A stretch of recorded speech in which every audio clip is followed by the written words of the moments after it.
I love to fly up in the sky. Through the clouds I reach so high, climbing up to touch the light. Adventure calls me day and night. The wind, it sings a melody, guiding where I long to be. I'll spread my wings and chase the sun. No limits when the dream's begun. The world below fades out of sight as I soar into the light.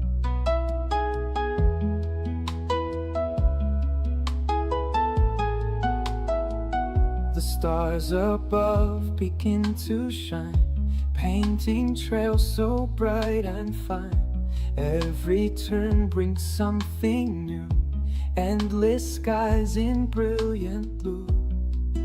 The wind, it sings a melody, guiding where I long to be.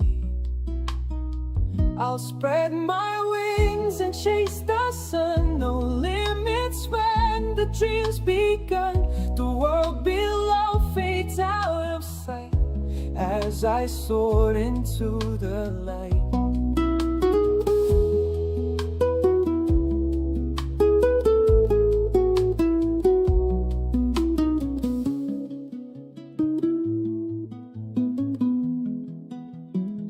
I'll spread my wings and chase the sun.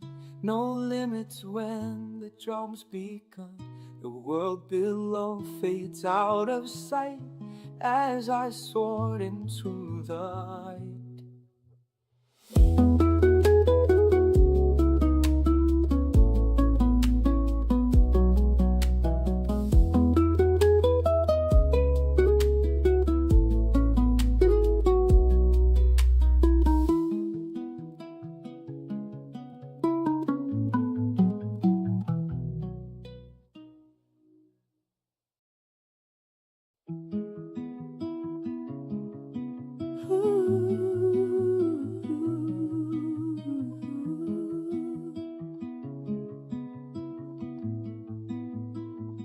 I love to fly up in the sky. Through the clouds I reach so high, climbing up to touch the light.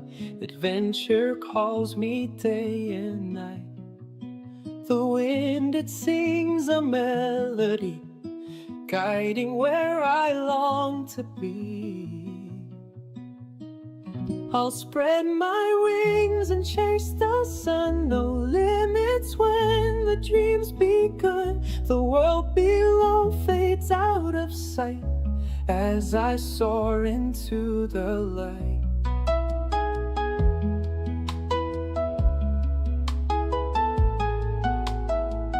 The stars above begin to shine, painting trails so bright and fine.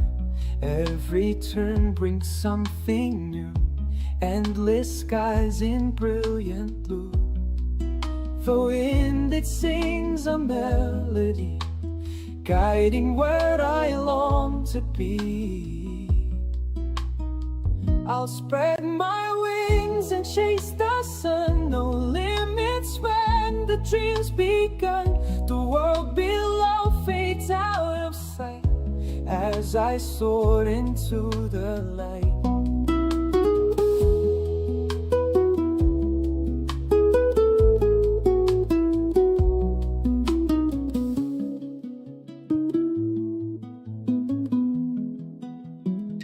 I'll spread my wings and chase the sun. No limits when the drum's begun. The world below fades out of sight as I soared into the light.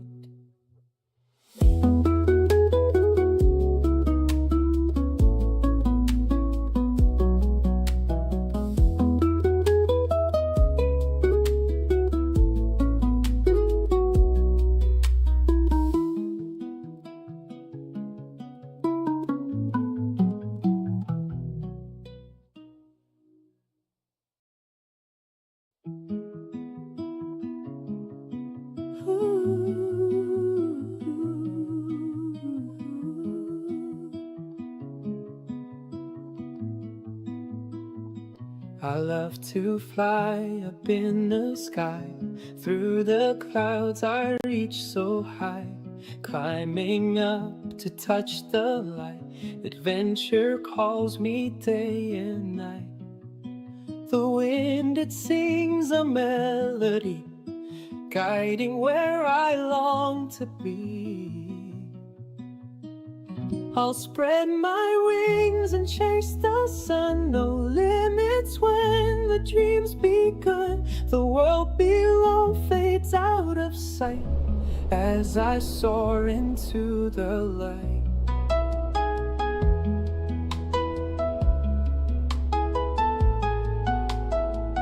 The stars above begin to shine, painting trails so bright and fine. Every turn brings something new, endless skies in brilliant blue. The wind, it sings a melody, guiding where I long to be. I'll spread my wings and chase the sun. No limits when the dream's begun. The world below fades out of sight as I soar into the light.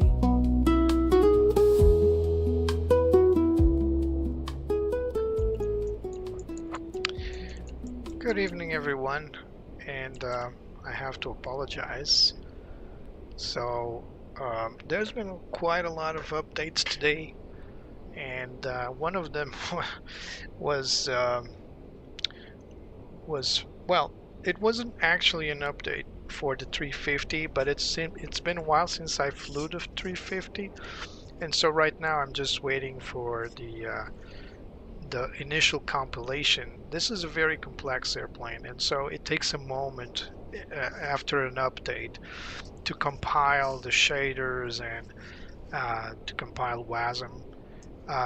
So I've not flown this plane for a while. It has been updated before a few weeks ago, and I just didn't fly it since then. And so right now, this is where I'm at. I'm just starting the live right now because I don't want to keep everybody waiting further. I've been in this waiting pattern here for a few moments now. I also had to redo the flight plan real quick because I was planning to take a different plane, but I decided, nah, I'll take the 350. It's been such a long time since I flew it.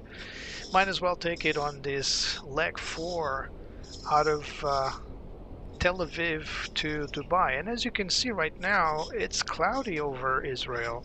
So yeah, it's going to be an interesting departure out of Tel Aviv to Dubai. And as you know, this is Middle East. This is the final Middle East leg, and also the final leg of known airports. So from Dubai on, I will be flying to different airfields that I've never flew before. So it's going to be a challenge for me. I hope you guys will stick around and help me, at least with your viewing and your company. So I don't mess up on my own, right? Hello, Mirsha! Mirsha and Draxi. Mirsha, my good friend Mirsha, how are you, my friend? It's been very hot here in Portugal where I'm living. But apparently in Israel it's raining right now, or at least it's cloudy. I've not checked the METAR yet, so we'll do that as we prep the flight. So yeah, still compiling shaders. You can see the little wheel turning on your lower right screen. It is still turning. Just waiting for really to compile and let us fly. Everything else is ready and set up. We're just waiting for that. Well, everything is not ready and set up because apparently I may have accidentally closed the layout. There it is. So let me set that up again. This flight we're making today would be impossible a few years ago. If you guys remember, no Middle Eastern airline would fly to Israel back in the day. And so we live in different times, I suppose.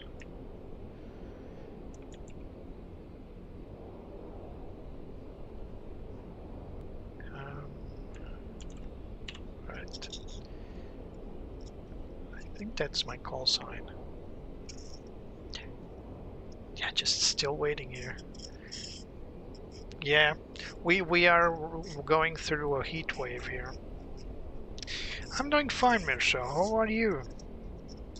Aside from the heat, I'm doing fine. It's I've got some great news for the next few days. I hope you guys like the news that's coming. I can't really say anything because it's not done yet. So whatever is coming, and I hope that I can talk about it a little bit more once it's ready. And yeah, look at that. Inibuilds A350 is still compiling WASM and shaders and whatever it's doing.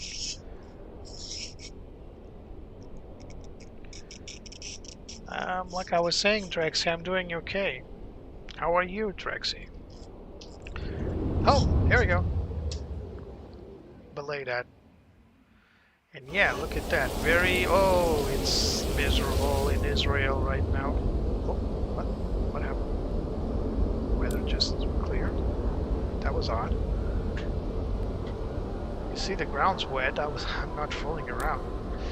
Oh, and by the way, last flight when we arrived at Israel, I've mentioned that it looked like the airport wasn't installed. And look at this. How different is this from the last flight? And indeed, I had uninstalled this airport by accident. I meant to uninstall a different airport I had that was from Microsoft Flight Simulator 2020. And it wasn't really looking good, and for some reason I selected to delete this one right here. And this is also from 2020. I don't know who manufactures this airport. You will notice that it's a little rough on the edges, but it's better than having the default, right? So I kept it. All right, here we go. Cold and dark, just the way we like it. There's our runway awareness. Okay. Meters. That's not supposed to happen until we get power on, but all right. vRAAS is vRAAS, I suppose. Let's turn on the batteries. 1, 2, 3, and 4. Wait for them to clear out the faults. There it is. Ground power. And welcome back to life. We will go outside real quick to take on the covers while the plane boots in. And look at this. Wow, what an amazing aircraft. It's been such a long time. This one's removed. That one's removed as well. I missed the walk-arounds I used to do. When I was learning how to do them correctly, I decided to stop. I just asked around a few of the viewers back then, and I asked them if they felt like this was exceeding the interest, and apparently it was. So I stopped doing them for the sake of viewership. Here are the GPU cards, total trip on the wires, looks good, and all the covers are out. We also have a button on the electronic flight bag for this very reason. Alright, back in the cockpit, let's turn on the dome light.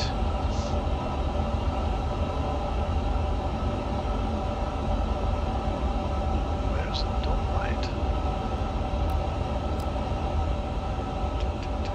I can swear there's a little switch for the dome light somewhere. There it is. Much better. Hello, Betsy. Say hello to the gentleman. Alright. She's not talkative today. Apologies. Alright, let's go to ground. Let's see, did I remove every single item? I believe I did. Chocks on, GPU on, avionics bay, emergency slides, cargo bay. I think this is where we remove. Probably not. Doesn't matter. Alright, so flight ops status, Simbrief report, and there we go. We got UAE WT4, that's our call sign. Flight number WT4, that's World Tour 4, from Ben Gurion to Dubai International. Good. Now we can go into the load sheet, import from Simbrief, set the zero fuel weight, set the fuel, instant refuel, done. Now, I'm not using the GSX control here because I just don't want to be bothered. Boarding requested. So let's do aerodynamic. I don't want to be bothered with the automation because the automation often fails. So I'm not going to be bothered with that. Let's just allow the plane to do its thing. There goes the jet bridge, connected correctly to L2. Look at that. Usually it connects to L1 for no apparent reason. Alright, so plane's being loaded right now. It's always fun to see the little gizmos moving around. Unfortunately, there's some scenery items here that's going to mess up with clipping and all that. I wish I could have removed this before. I think there's options to remove these, so my apologies. Alright, so let's get ready to prep the flight. So we are...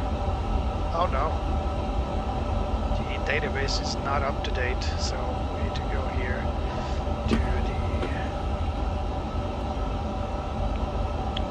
not here, where is it? Maintenance probably? No, maintenance. Wow, it's been a while, isn't it? I'm pretty sure I need to go here to a page. Let's go menu, options, there it is. So now, go back down here to third party, and there it is, update nav data. So it's been a while since so I've not flown this plane since June, probably June or July. It's been a while. So okay, Navigraph cycle, just need to reset. Just need to reset the FMC.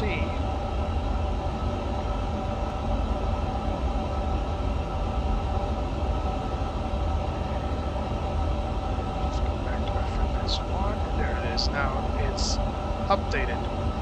Alright, so let's go on with the flight plan.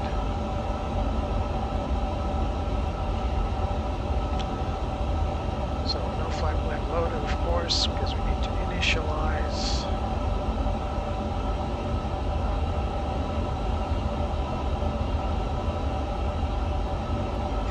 There it is. I'm missing that. Flight plan request. Hello Andrew, thank you for coming as well. We got the whole team today. Received flight plan, insert, and there it is, and there's the print. Let's put it right here. Alright, we have expecting runway 26 via Sala for Echo, but we need to confirm that as always. Let's align our IRSs. So there goes one, there goes two, and there goes three.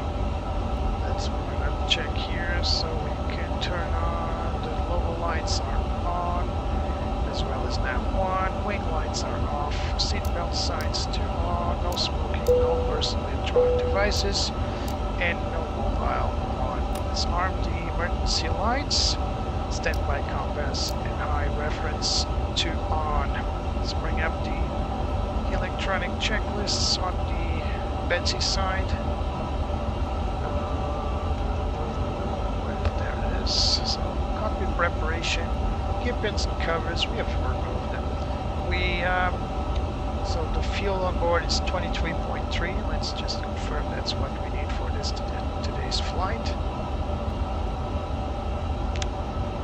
23.347, 22.300, it's alright. Seatbelt signs are on, and barrel reference wing maneuver salt. D8 is here, it's going to be QNH 1010. So let's set that 1010. 1010. Done. I may have an option there to sync pilot and co-pilot. Right, checklist complete. So we are aligning IRS, check this database cycle, company flight plan, done. So we've done all that. Alright, so IRS is aligning 4 minutes in. We going for the departure. For that we need to go and consult CPDLC. Now let's see if this is really working. So we are going to notify. Whoops, what have I done here? Press escape. So let's just escape here, sim, beyond ATC, and we are going to notify ATC in flight. We are notifying OJAC, OJAC.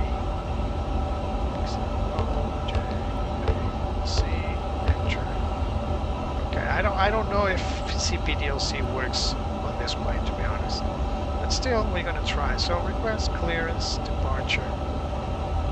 We are at gate Delta Niner. And we got the ATC code. The ATC code is Alpha. We got Alpha on board. We need to press and do this. Transfer to mailbox and send. Let's see if we do get a reply. As for the D80s, we can send request. Oh, instant. No airport font. Oh, Oman is not found. Alright. So D80s, we yeah, it's pretty much what we got here.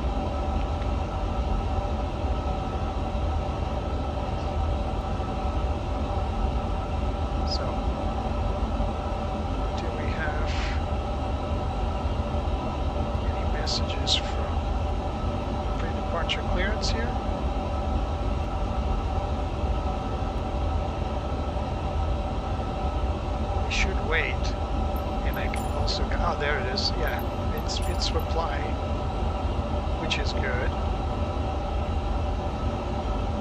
Let's just wait for the proper call.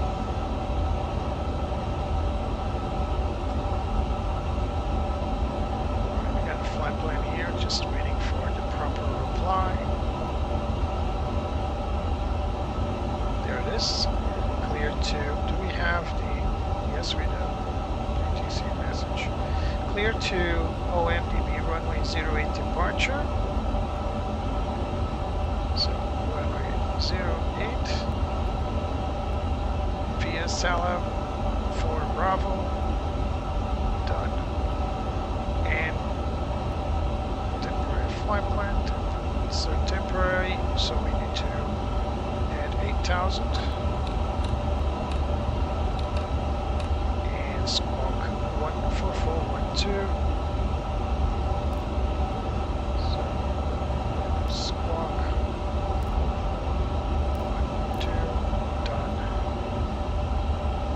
ATC Alpha when ready, call 121.75 if unable revert to voice. Alright, so now we're going to reply with will comply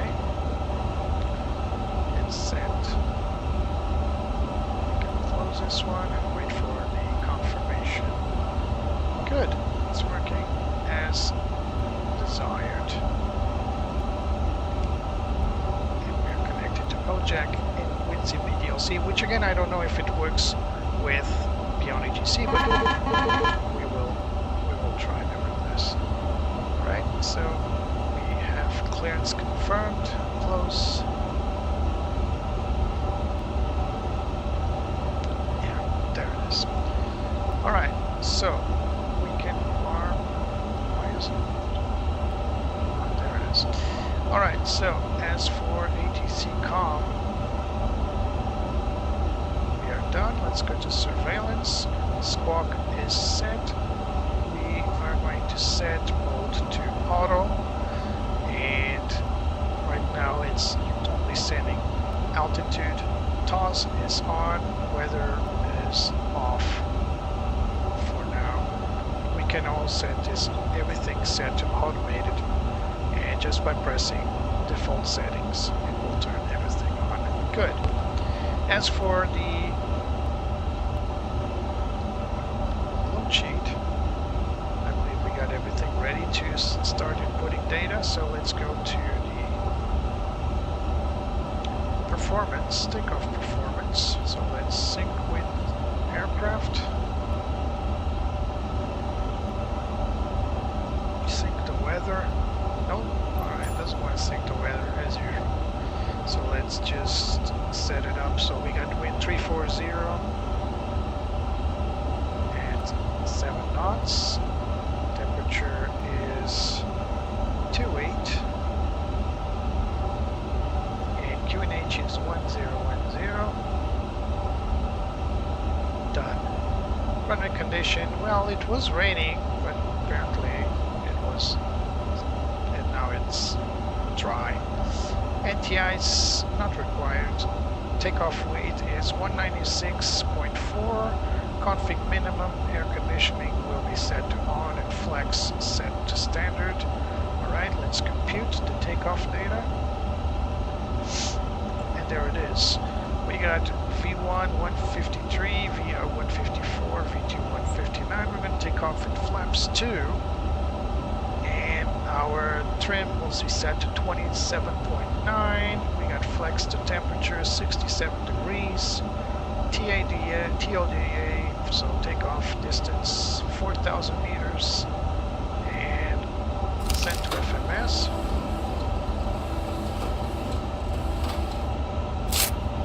Performance.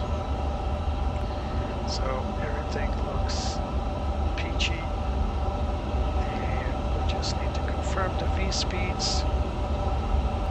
Flex 67, packs on, NTI's off, looks good. We got our nav accuracy upgraded. Let's get to our airport map. Alright, now let's go to the climb. Oops, what's going on? We're going to preset the climb speed to 250 knots. 250 knots. We can then let it do its own thing after. So as for the transition, at Ben Gurion Airport, transition is flight level 200. That's really something. So 20 feet. Enter. Alright, so as for the descent, our transition altitude will be flight level 150, correct? And I'm just following what the ATIS is telling me. So transition level is flight level 200. Not sure why, but yeah, alright. So we'll set up approach as we fly.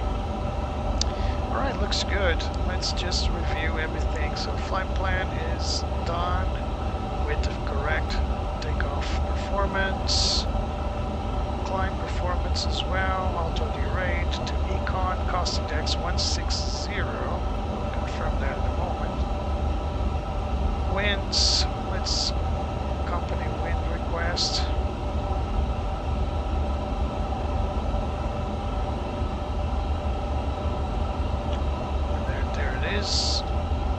Cruise, climb, and descent. This is something the Inibuilds, sorry, the Synaptic A220 doesn't do. It should. It only gives us cruise winds, so something's not right there. But the 350 here does really give us everything we need. Alright. Fuel and payload. So now we're going to insert the fuel and payload data. So we have zero fuel weight 173.7.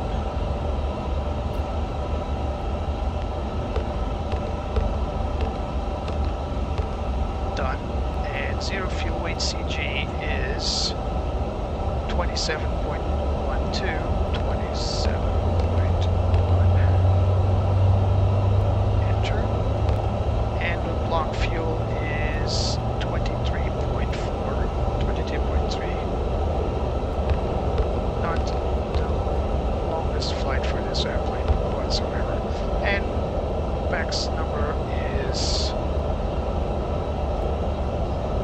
324. I keep forgetting I need to press there. Alright. We have destination OMDB, that's Dubai, that's Oman. Looks good. So init is completed. We got everything ready. Let's get this back to performance page. We are good to go. And over here we just need to make sure we got everything set up. So let's turn on constraints, VOR2, VOR1, set traffic for ID and traffic standard here. So this one will set up for 40 knot, 40 to 120. Let's set this to arc. Done. And this one will also set to arc. Velocity vector on both sides. And that looks good. Looks real good. Alright, so let's zoom in here on our parking area. Hopefully we can follow this instead of the charts. But we also need the charts. So let's go to terminal charts. And we are taking the Salab for Bravo. Salab for Bravo. Salab for Bravo. Set to departure. Salab for Echo for Bravo. Here it is. So this will be our departure here.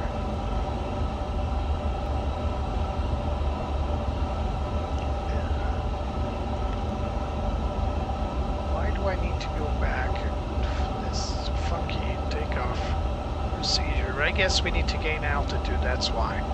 So we need to gain altitude. So you see here flight level 7,000 feet all the way to 7,000 feet. So we need to go around and continue climb until we get to 7,000. Then we'll be able to take on Salem for Bravo. Makes sense. I told you the arrivals were funky, but the departures are also funky at Tel Aviv.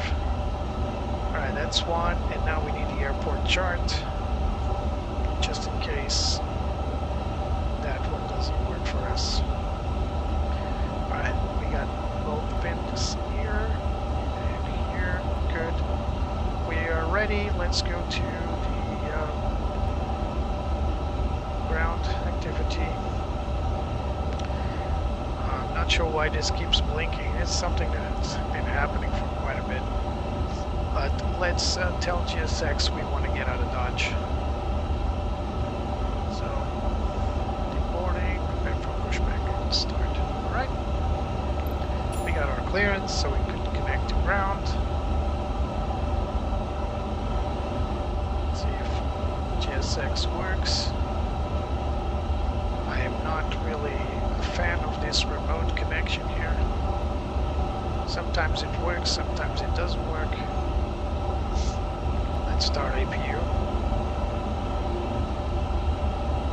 So, master switch and start. This one you don't need to wait for 3 seconds to start the APU. It automatically starts the procedure. Did it crash? Are we still boarding? Really?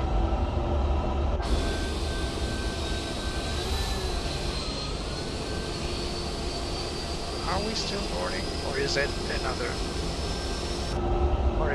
glitch? Let me check. Because this does glitch sometimes.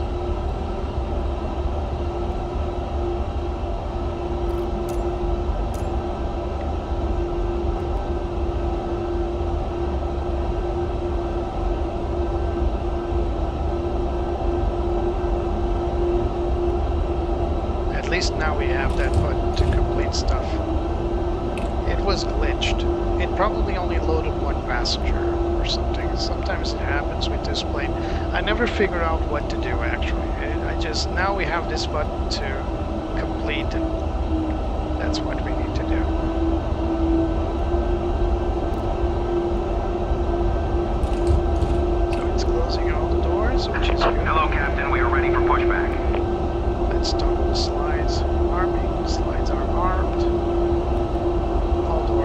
closed. Good. Let's go for the checklist.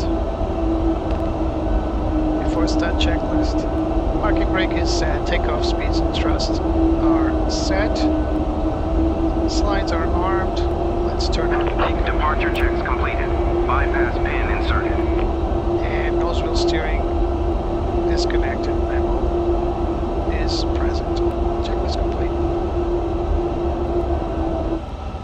I'm so used now with the A220 to have the checklist on the main PFD now. Not the PFD, the NDM. Locking gear. Alright, let's request push and start.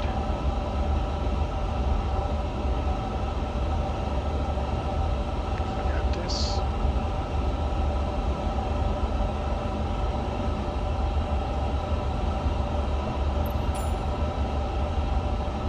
Face southeast. Do we have sound? No, no sound. I know why. Because I forgot to turn on the sound. There we go. Emirates Whiskey There Tango it is. 4 Heavy, radio check. Emirates we have Whiskey to Tango face 4 Heavy, southeast. readability 5. The only one facing south is this one. Release parking brakes, please. Stand by. Give me a second here. External lights to off. APU lead to on. Good. We are good to go. Let's go here to ground units. Let go of the GPU. Now we're ready to go. So let's release parking brakes. Give a chance. Commencing push. All engines clear. Start at will. Let me start. Well, let's start number one, please.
One is available. Start two. Such a quiet plane, isn't it? I turned facing south, but I think I should be turning facing the opposite end, because there's no exit here. Unless they're pushing me all the way. Because this isn't south. South is that way. So they are pushing me all the way.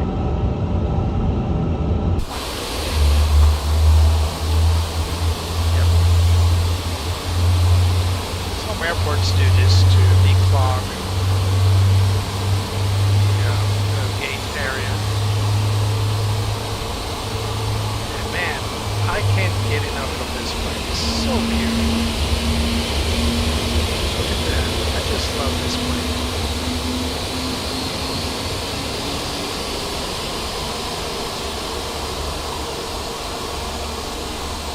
Stop. Please set parking brakes. Parking brake set. Waiting your confirmation for a good engine start. Engine 2 is available. APU lead. APU lead off. Power off. Have to start checklist. And yeah, it's not required. Let's check flight controls here. Full deflection left. Neutral. Deflection right. Neutral.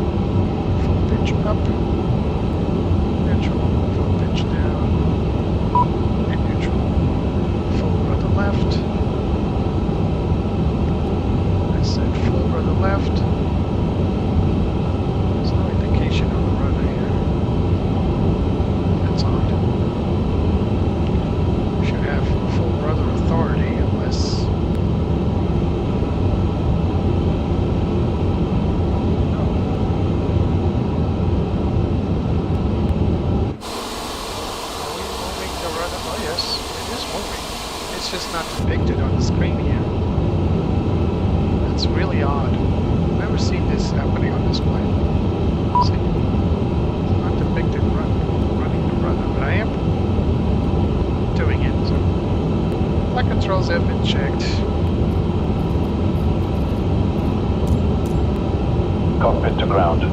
We have a good engine start. You can disconnect. Unlocking gear.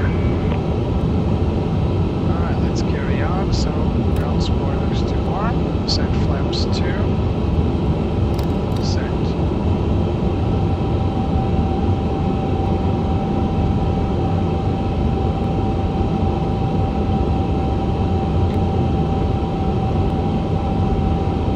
Waiting for the ground clearance.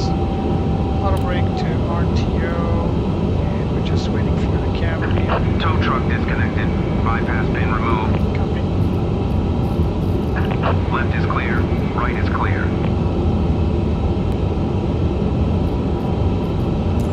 Just confirm. Yep. Ben Gurion ground, Emirates Whiskey Tango 4, ready for taxi to the exit. Emirates Whiskey Tango 4 Heavy, taxi to holding point Sierra, runway 08 via Kilo 3, Kilo Sierra. Taxi to holding point Sierra, runway 08 via Kilo 3, Kilo Sierra, Emirates Whiskey Tango 4. So, we are now here. We should be facing the opposite way. You guys heard them saying southeast. So, if we are in the opposite way, so what I'm going to do is I'm going to make a U-turn here for K2. And then we'll use K. Then Sierra. Where's Sierra? Oh, there it is. So we'll U-turn here and use K, which is this one, all the way, and then left to Sierra. Pretty standard. So basically, U-turn here on K2. Alright, let's go. Ground clearance is performed, and so parking brake off, and let's move. Let's bring up the checklist. Ground clearance is given. Checklist complete. We just need the taxi lights, of course.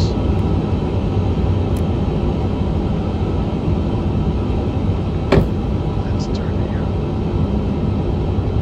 The thump you're hearing is the throttle intents, which are a little too strong today.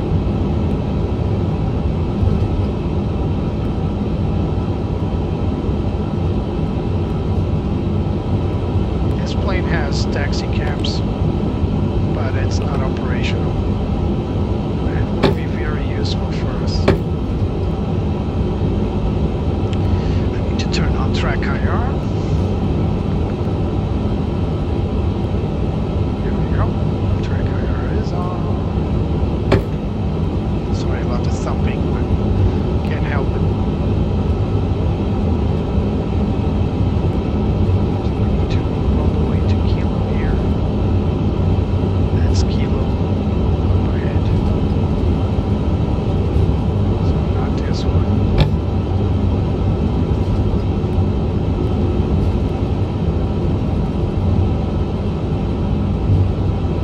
That's Kilo.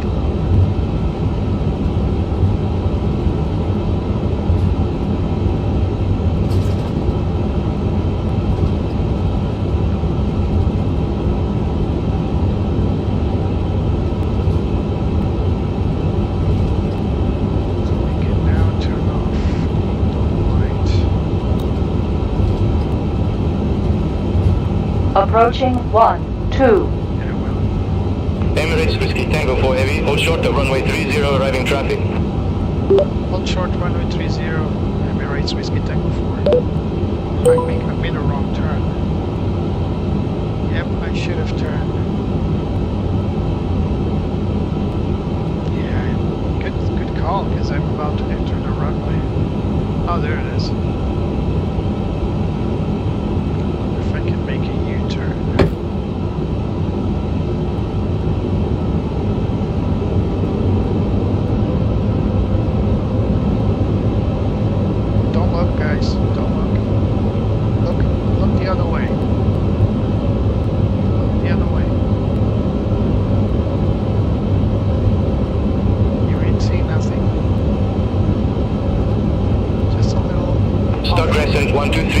to ramp Echo 5 via Zulu, Mike Kilo 2. Taxi to ramp Echo 5 via Zulu Mike Kilo 2, Star Crescent 123.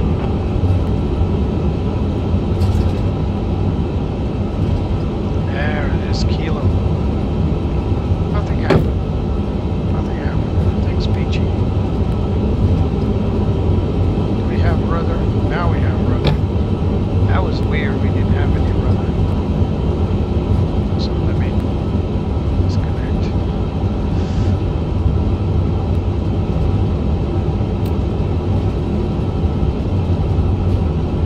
That's what we wanted. Whoa! Not twice in a row.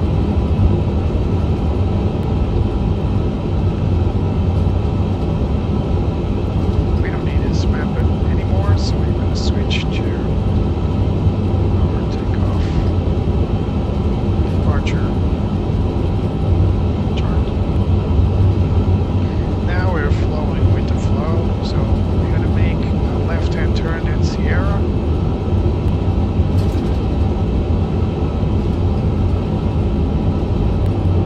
Lots of halal planes. Can you imagine? Arkia planes as well. Lots of Israeli airline planes in Israel.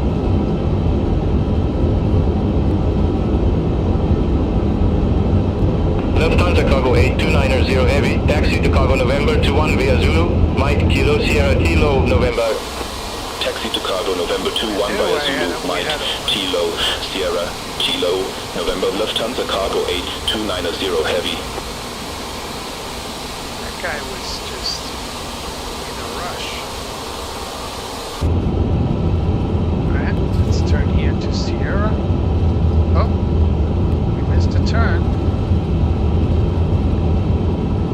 You know why this is happening? Because it's this little symbol, the pink one, is just too dim. I can barely see where we are. I know it's an excuse, but it is true. I mean, look at that. Once you're looking outside and look back in, can you see where the little plane is? I can't. Let's go to surveillance here. Set to default settings. That's the visual holding point here. But we're not cleared yet to hold, to go to the tower.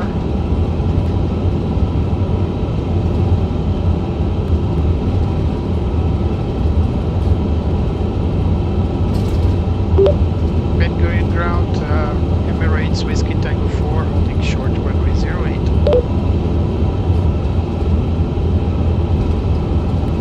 Emirates Whiskey Tango 4 Heavy, contact Ben Gurion Tower 134.6.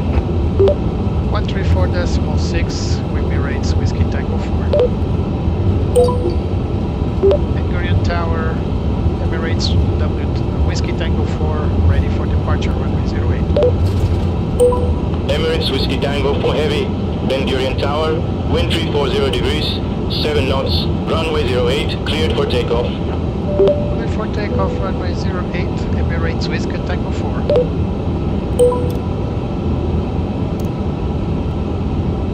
Strobe set to auto. Let's go. Trim set for takeoff. For takeoff checklist. Approaching 08.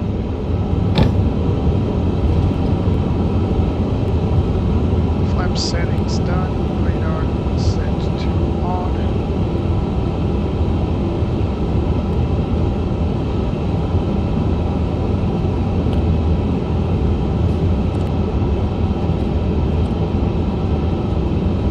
On runway 08. Confirmed. Takeoff config.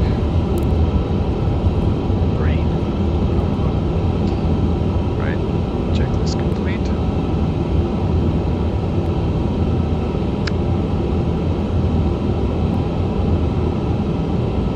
Done. Line up checklist. Cabin secured and ready. Takeoff runway confirmed. All aircraft be advised information Bravo now current, QNH 1011.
Departure 120.5, Emirates Whiskey Tango 4. Departure Emirates Whiskey Tango 4 Heavy with you, flight level, I'm sorry, 2,200 feet, climbing for 8,000 feet. Emirates Whiskey Tango 4 Heavy, when during departure, identified, climb to 19,000 feet. Climb to 19,000 feet, Emirates Whiskey Tango 4. Now we need to perform that funky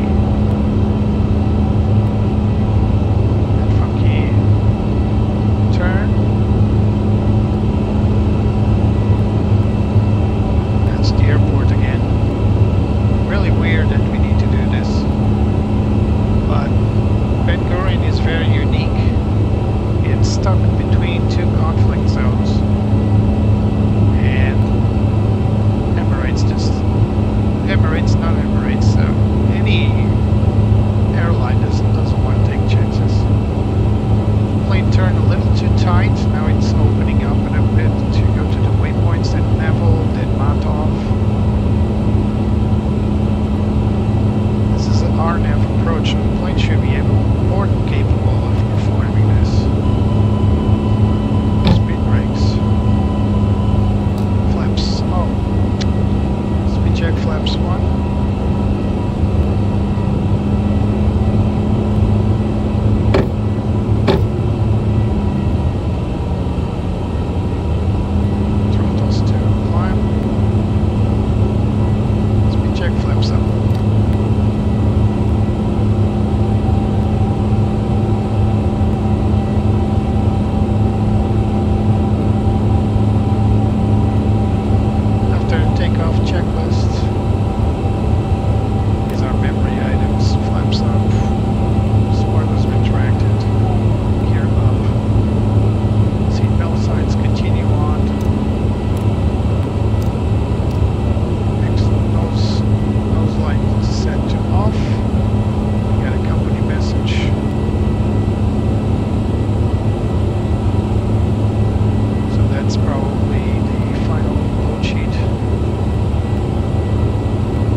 Isra 9046, clear directly north, crossing Canada about 5,000 feet, clear ILS approach runway 30.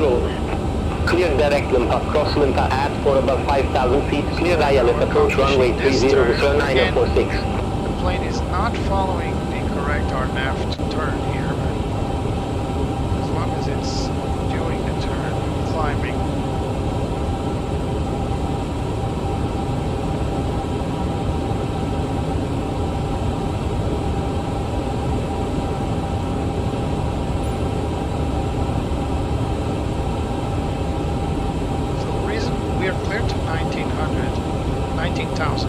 But the reason why we are stabilized on 8,000 is because of the constraints. We can of course override this by just adding our own vertical speed.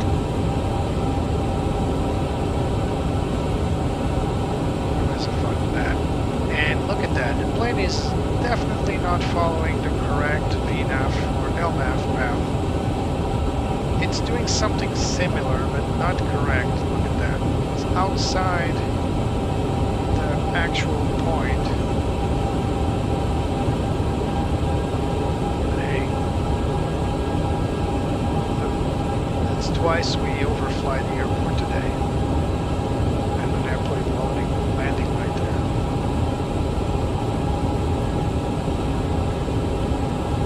That's crazy.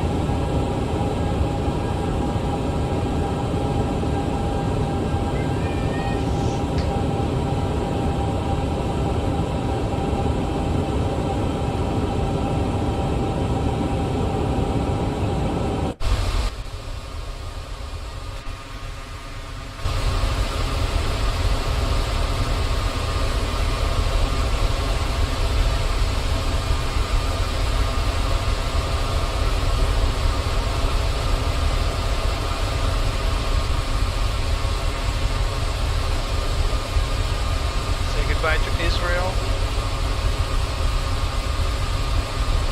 I mean, not literally, just from today. Fly from there.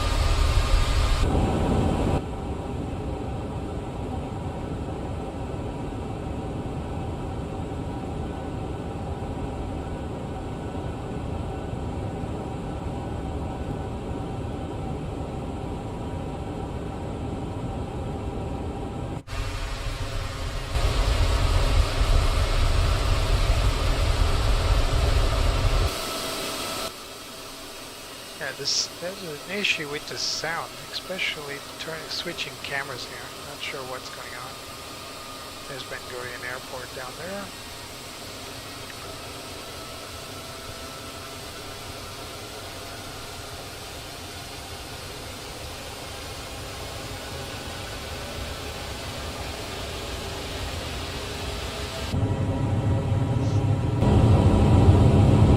So now the plane's climbing. Trains are no longer in effect. We just need to be above 7,000. And I'm going to stay to FMA speed. It's going to stay with 250 knots and then climb to performance. And still, check FMS message. Speed error and okay. Alright. Ben Gurion departure, Wizard 456, good evening, passing 1,600 feet, climbing to 10,000 feet. Wizard 456, Ben Gurion departure, identified, climb to 19,000 feet. Climb to 19,000 feet, Wizard 456.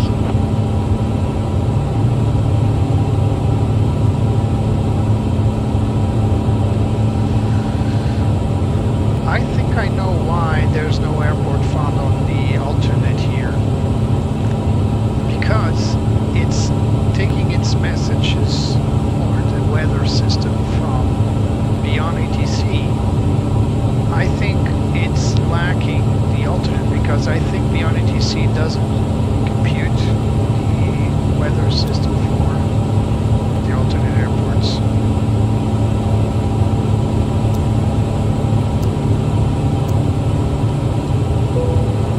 Still have that company message. And at least the ground isn't flashing anymore. So, coming here, all messages.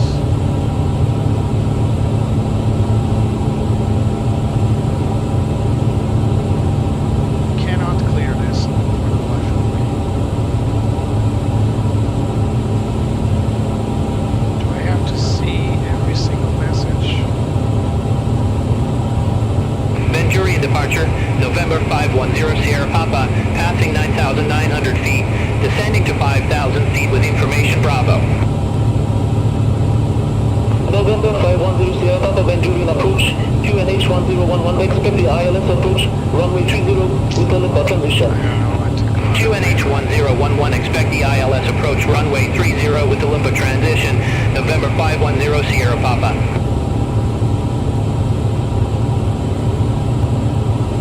Looks like we're connected to CPLC.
Tango 4 Heavy, contact Amount Center 128.5.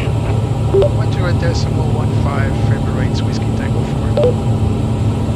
Negative, Amount Center on 128.5. 128.5, Emirates Whiskey Tango 4 Heavy. My bad. Where are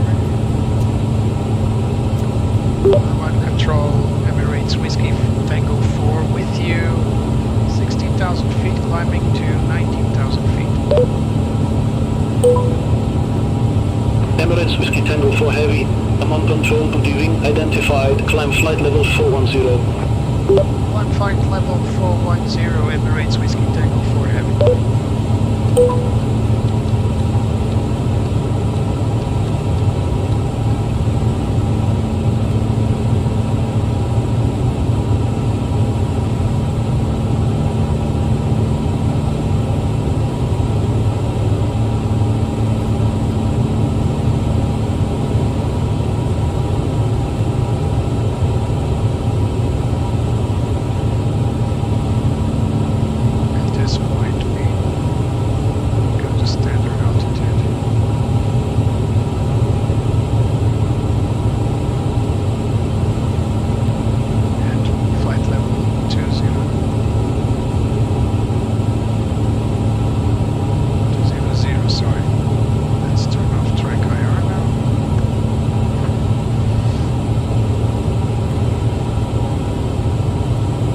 Saying that this is a little too bright for me. So where is the PFD? Altimeter setting. Much better. Alright, let's set this to standard. Altimeter setting. Set standard. Cross check. Transition levels should be at flight level 200, but we've crossed the border to Jordania now. So, by the way, do we have GPS spoofing turned on? I need to take precautions for that.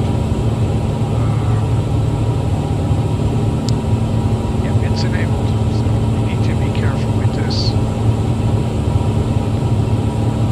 So I've explained this earlier, and I actually mentioned it in this last flight. So this region of the world is in conflict, we know that. And so it's apparent that there are some GPS jamming happening in this region, and that's because, you know, military stuff doesn't matter. What matters is that if GPS jamming occurs, you'll start having some fake GPWS warnings.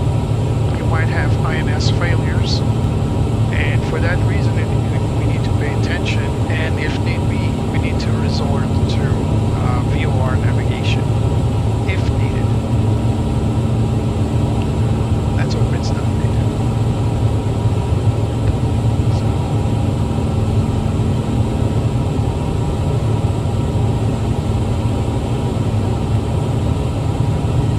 Weather system is on system 1. Train spotter TCAS is on system 2. We can just set it to system 1 as well. Currently we have TCAS 2 off. We should have. Still have that company message. Not sure what to do with that. I ran pretty much almost all of these messages. I don't have any acknowledged message here to perform. Center 600, contact JEDEC Control 128.75. Contact JEDEC Control 128.75, Center 600. That was it. That was load sheets. I thought I saw it there. Maybe it's not registered on the EFB. Fine by me. Amount control Jordanian 403, good evening, flight level 360. Jordanian 403, amount control identified.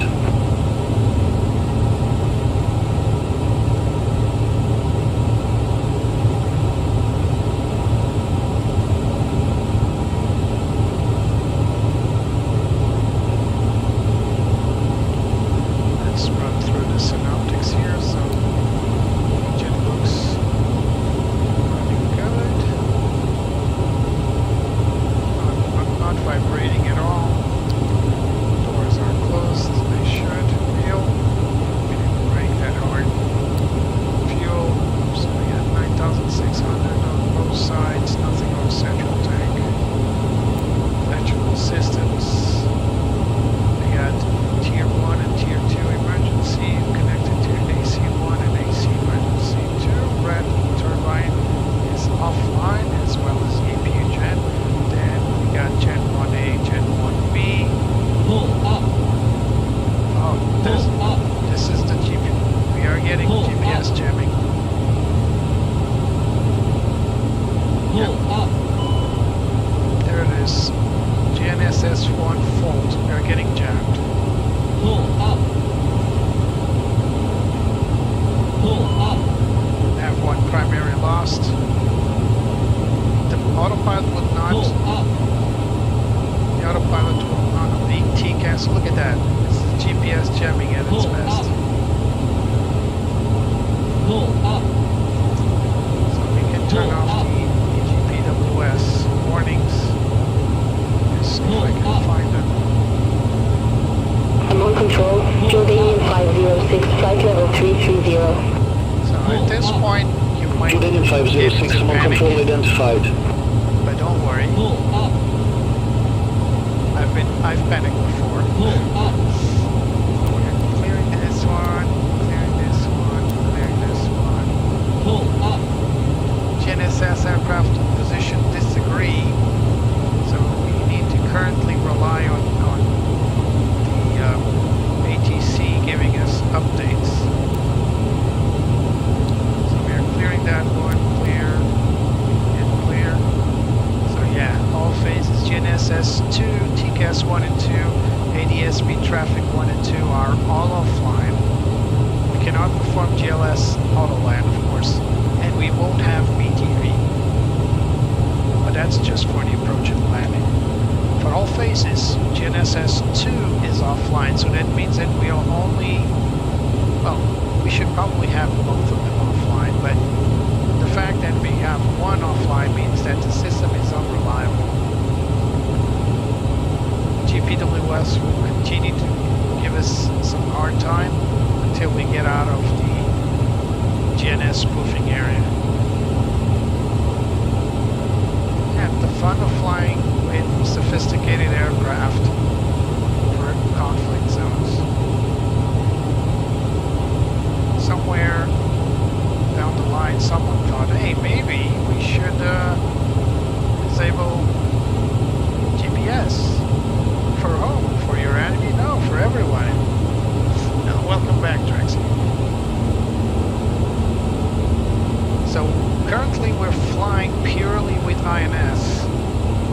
And back in the day this wasn't a problem because all planes flew with INS, like the Lockheed TriStar, for example. But these modern jets, they do have an INS, but it's updated by GPS. If you don't have GPS, they won't get updated. Flight level 350. Kuwaiti 102 heavy, what on you control do- identified. Make sure you consult your little compass there, up here, and look at your map and your ND. Make sure that you're still in position, give or take. Of course, ATC knows that GPS spoofing is active in the region, and so they will not be picky about actual direction, but they need to at least be able to separate traffic. And as long as we have a compass, we'll be all right.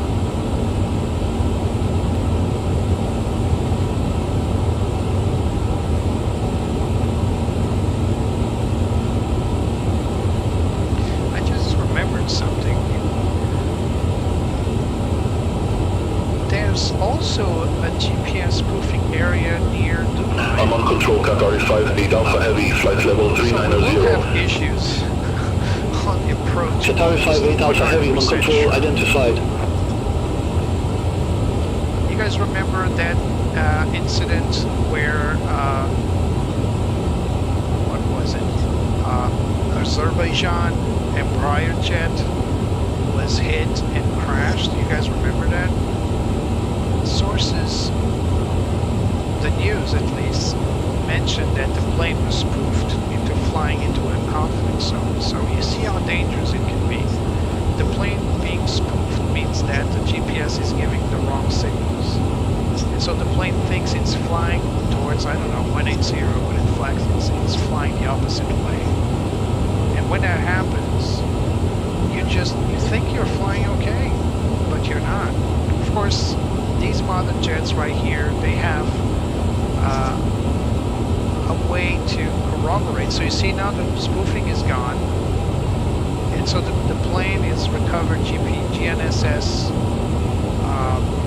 coverage, and so it's resuming flight normally. So you can panic all you want, but it won't change the fact that your GNSS will be gone.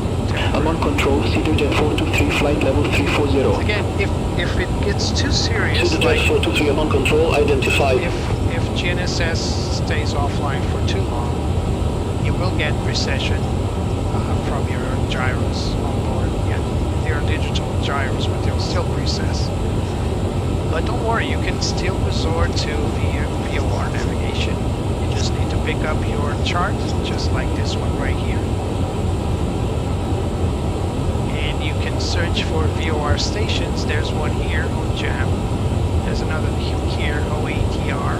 Get that information. Give it to you. So let's see. Where was that one? Actually, these are airports. These are VORs. So this is one. This is a DME actually. But there's more around here. So another DME. I'm on control. True. So you see, there's a lot of VORs, and now if you want to corroborate your position, you could request to fly direct to this navigation point here, or you can dial a radio. And if you dial a radio, you can actually have triangulation and point your exact position. That's how planes used to fly, by the way. So it's not far-fetched, it's just something a lot of airliners don't do. That doesn't mean it's not effective. And once you get spoofed or jammed, you need to resort to these, I don't know, primordial ways of flying. Whatever happens, you're not going to be disconnected from the autopilot. If I'm not mistaken, maybe I'm wrong, maybe someone knows and can correct me. I think initially when GPS flying was a thing, if the plane lost GPS, it could happen the autopilot disconnected. Nowadays, and it depends. I mean, Airbus has different laws for status, for autopilot status. But I think that if it completely loses all reference, I think it still reverts to heading and altitude hold. So it will not disconnect and just, hey, take over, I don't care. Unless it goes to direct wall, but for that to happen, it's something, I mean, a lot of systems need to fail, and I don't think GNSS failures account for that. Because remember, the plane still has basic heading, basic altitude, with reading the air pressure, so static pressure and ram air pressure, it can calculate with some level of accuracy its altitude. It can also calculate airspeed, and it can calculate heading by magnetic heading, purely magnetic. So the plane does not need to just go full manual if it uses GPS.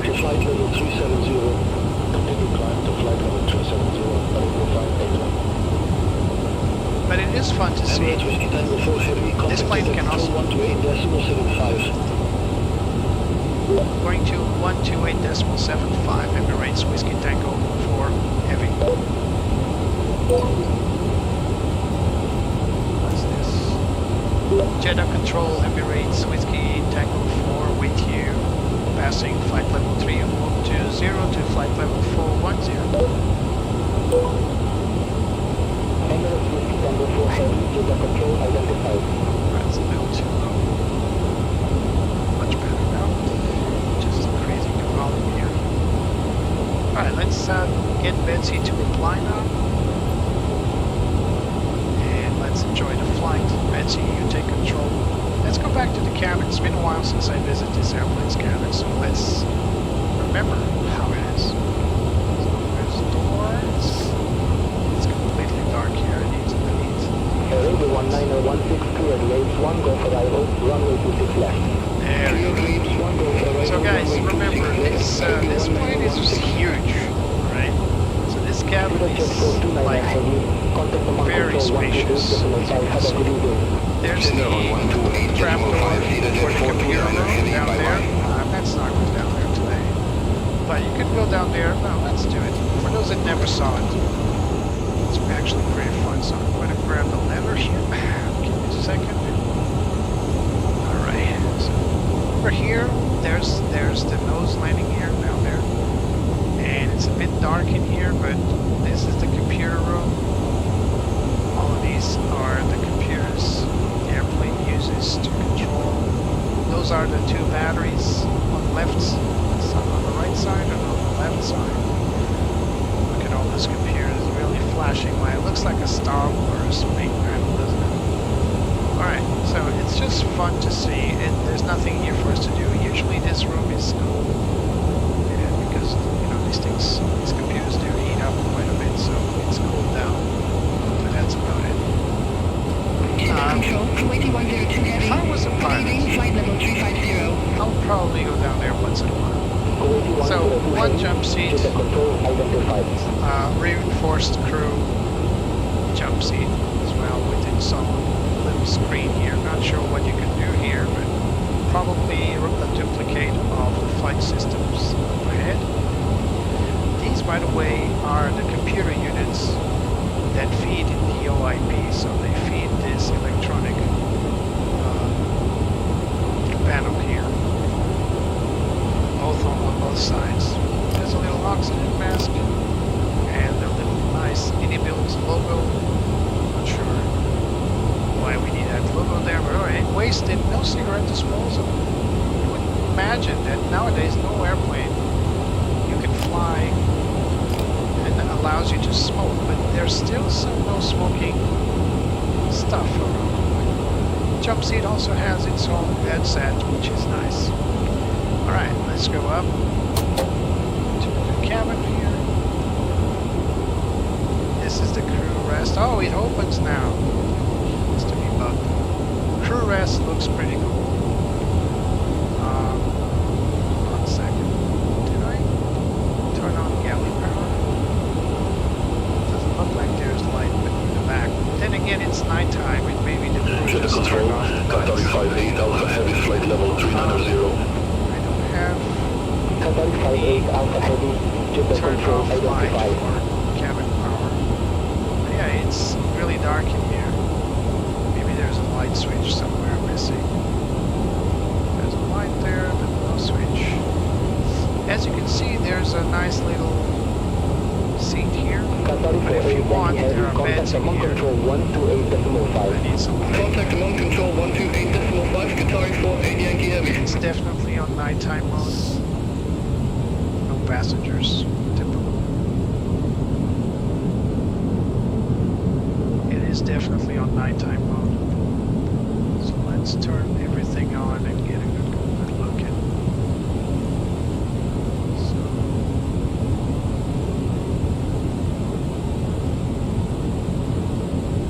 Lights. Hang on. Alright. Lots of lighting. Do we have now light here as well? Yep. And look at that. Pretty cool. 2 beds with privacy. There's a curtain here. But no, it's messing with the curtain downstairs. There's a curtain here that closes completely. It gives you lots of privacy. And look at that. Emergency hatch. You can actually exit here to the galley area using this little slider hatch here. Pretty cool.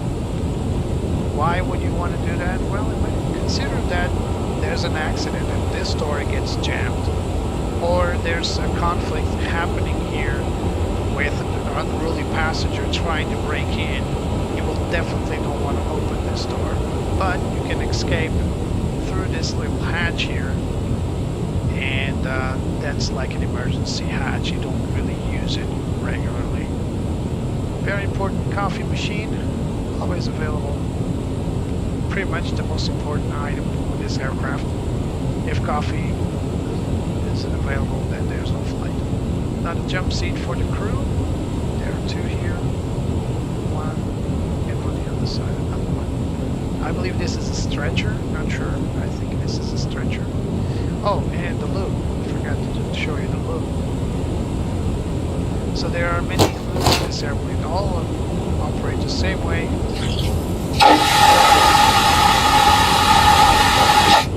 Yeah, and we are all vampires because there's no mirror. Alright, now closing this thing is a little harder. Give me a second. There. No, don't close me in. As for the cabin, this is first class. So GSX apparently didn't load any passenger. Sometimes this happens.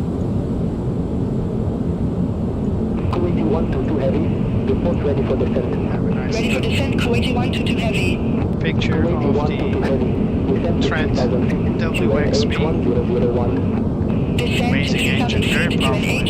H1001, This is Kuwaiti what you get 122 heavy. when flying the first class on this aircraft. There are many different seats and configurations for seats, but this is one of the most common ones. There's a name for these types of seats, but don't ask. Another galley area for business class over here.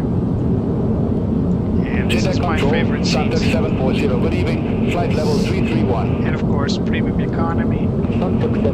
Front row only gets one screen for everybody, which is a shame, but everybody else gets their own screen. And look at that. First time I'm seeing this. The rearmost seats don't have an in-flight entertainment screen, which is so rare. They just built one chair model and they copy-paste it throughout the cabin.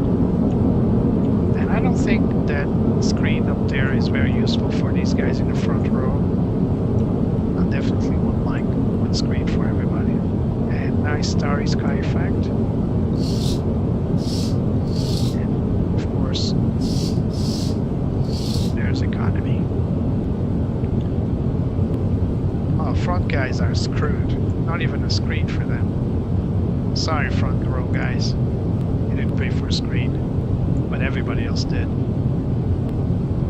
I guess to the guys in the front seats, they probably give you in-flight entertainment to your cell phone. So you need to install a little app to get access to everything, but you're using your own phone for that. I'm not really a fan of that. Does the back seat have IFE? No, it doesn't. Good job, Inibuilds. And the rearmost galley. Very spacious. Two more loos, one on each side. Very dark loo. One on each side. Like I was saying, there's a little storage compartment here. Some nice intercom interface. And yeah, these are the emergency equipment. Nice little door here. Again, no one in the business simulates the cabin pressure light. No one. This little thing should be flashing in any status the plane is pressurized. So if this is flashing, you cannot open this door, even if you just landed. The plane needs to depressurize first. 655, contact the control So you don't have an explosive decompression. 128.5, Jordanian 655. Here we are, back one of the main seat. Let's close the door. Oh, that's the last. Oh, there's another. Alright. So we are at cruise level, which means that we are going to time accelerate this flight. After the last flight was the quickest and shortest flight in my tour, we're now going to have longer and longer flights. I will tell you in advance, the longest flight for this tour, actually there are two long flights, but there's one long flight. The major one is from Tokyo to Honolulu, right, which is a flight to cross the Pacific. That's the longest flight. I'll be taking an airplane that's capable of jumping ahead, so we don't have to actually fly. but there will be other flights where I don't have that plane available, and I will need to time itself. When that happens, I've set up a little thing you guys have seen before, which is this button right here. Let me turn it on for you guys to see. Give me a second. And this one. So this is the indicator. It's not currently time compressed, but this is the indicator that I am time compressing. And unfortunately, for some flights, I really need to time compress. They will be like hours. Right. So for that reason, I'm going to turn on time compression. Also, I'm going to turn off, just to be fair. I'm going to turn on time compression right now as we are in cruise altitude, so that we can cut some flight time, actual flight time, from our live stream. So here we go. Arabia 581, asking flight level 350, climbing the flight level Here to the main menu, Arabia 581, Jeddah Control identified. and simulation, Etihad 717, and contact turn US on Control 134.8. compression. Center on There it is. 134.8, Etihad 717. Now it's turned on. And as you can see, we're flying pretty fast.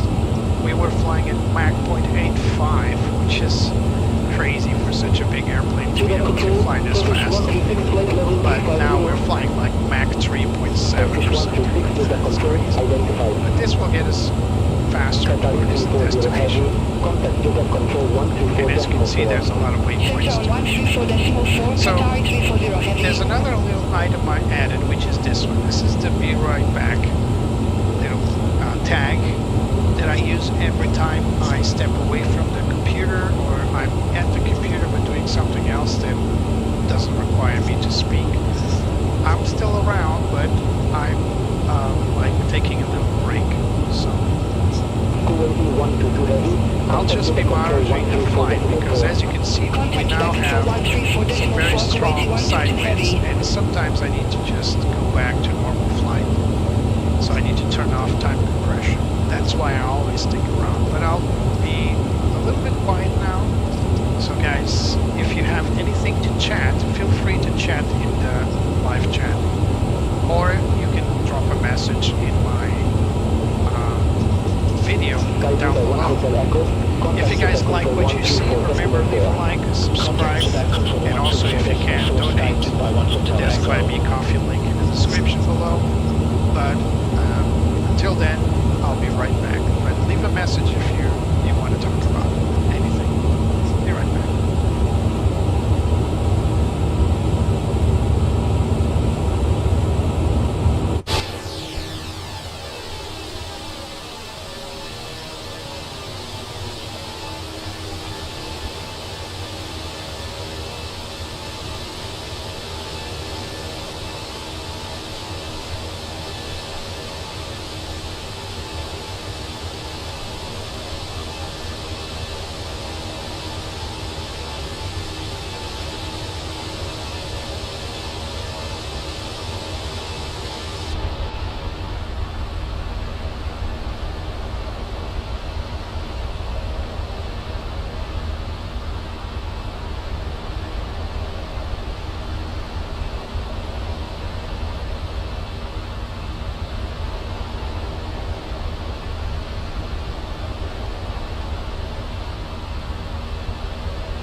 Qatari 90 Tango Heavy, Lufthansa heading 287, when able proceed direct Cairo.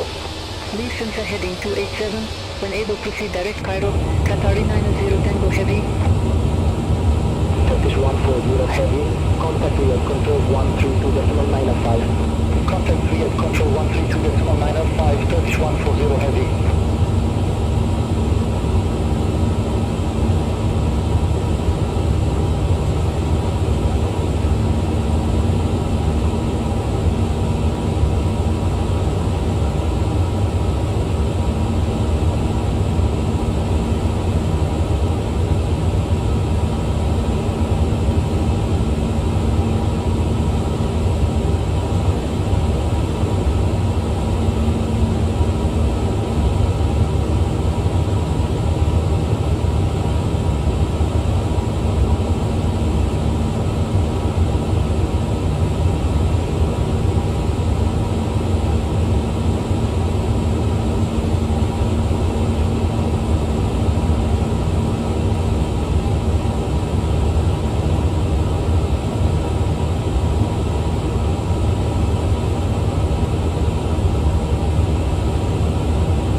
those are very effective, and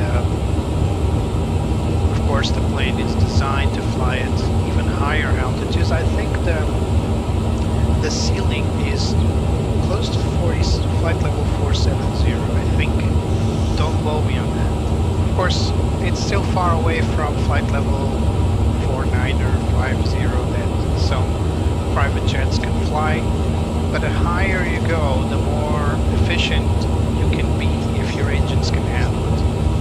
Because there's little air up there to offer resistance to the aircraft, so in theory you'll spend less fuel to get to higher speeds. But of course the plane needs to be aerodynamically capable and the engines need to take you up there. So yeah, flight level 410. You only see these flight levels with aircraft like the Citation X, even higher than that. It's pretty cool. I think the record, let me confirm this.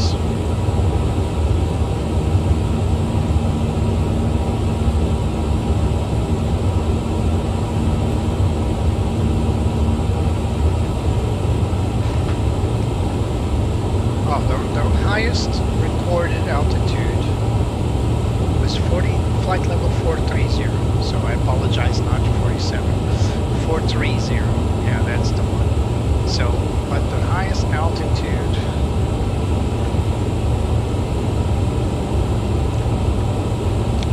the highest registered altitude is flight level 510 for the ultra long range Gulfstream G650.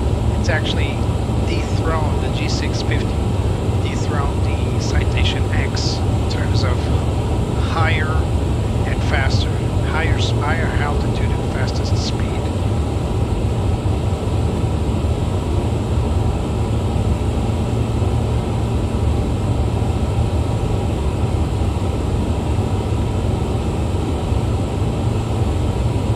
So right now, the Gulfstream G700 is capable of Mach 0.93, but these are the top 3 fastest planes. So number 3 is the Citation X Plus, which can fly at Mach 0.935, whereas the Citation X that I own can only fly at Mach 0.92. So Citation X Plus is the number 3. Then comes the Gulfstream G700, which can or G800, which can operate at Mach 0.935. So pretty much the same speed as the Citation X Plus. And the top tier, so the fastest plane currently is the Bombardier Global 8000. It can reach Mach 0.95. It's the fastest civilian aircraft ever built since the Concorde. So the only faster thing than this is the Concorde. And you can fly with this plane at altitudes like flight level 551 or 500 or 490. I mean, you can fly above anybody else. And of course, get there faster than anybody else, which is more important, I think. So again, be right back. Okay. Center on 132.905, Emirates Whiskey Tango 4 Heavy. Rear control, Emirates Whiskey Tango 4 Heavy, flight level 410. Emirates Whiskey Tango 4 Heavy, rear control identified.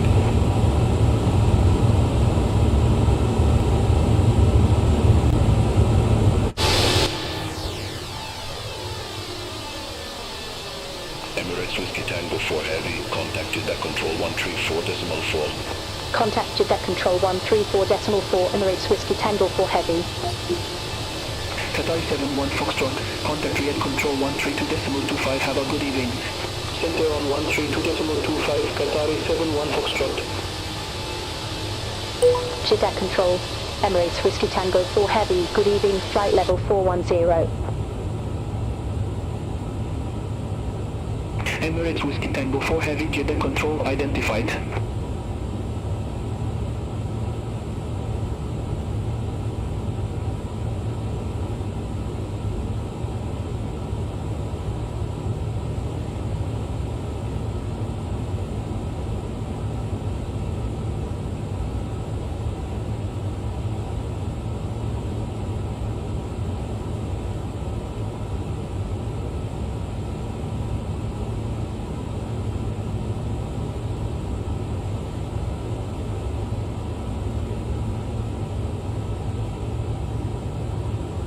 Qatari to Mike Heavy, contact Jeddah Control 127.65, have a good evening. Contact Jeddah Control 127.65, Qatari to Mike Heavy.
Turkish 140 Heavy, cleared routes to 1 Foxtrot arrival, runway 33 left.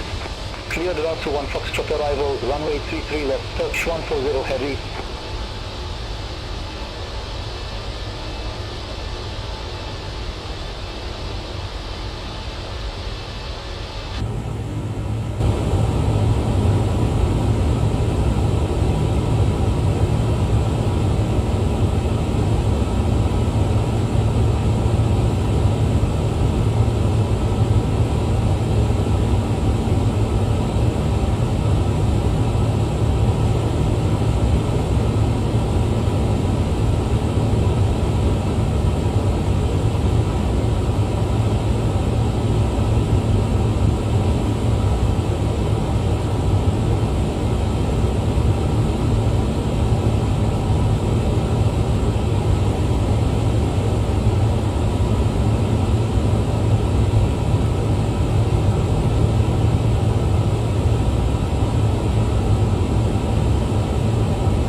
QNH1001, waiting 122 heavy.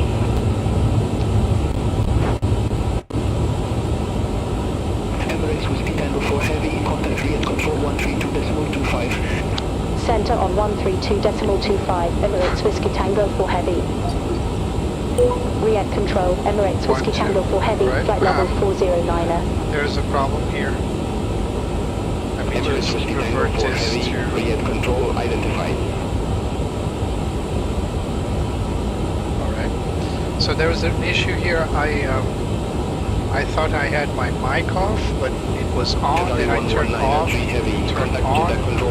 When I was looking at my audio settings, the plane just lost control, so my apologies. It's back on. Don't know what happened there, but I lost my mic feedback.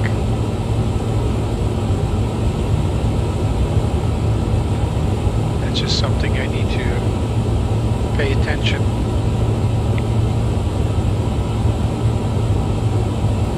Etihad 71 Mike Super, contact Bahrain radar 127.525. Center on 127.525, Etihad 71 Mike Super. So we are about to cross into the other place of conflict, and when that happens we might need to handle GPS spoofing.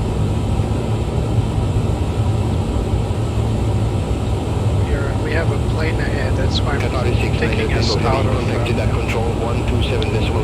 time compression. We got an aircraft. Good day. It's up ahead.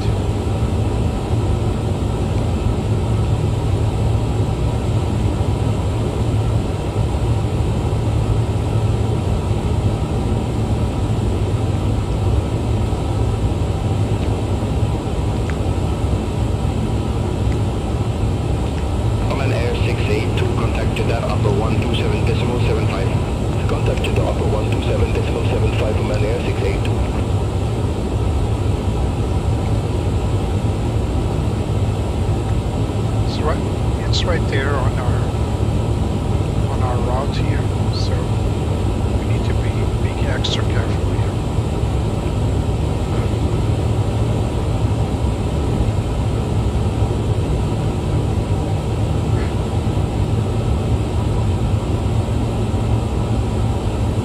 Riyadh Control, Strata 1708, good evening, flight level 370. Sensor 1708, Riyadh Control identified.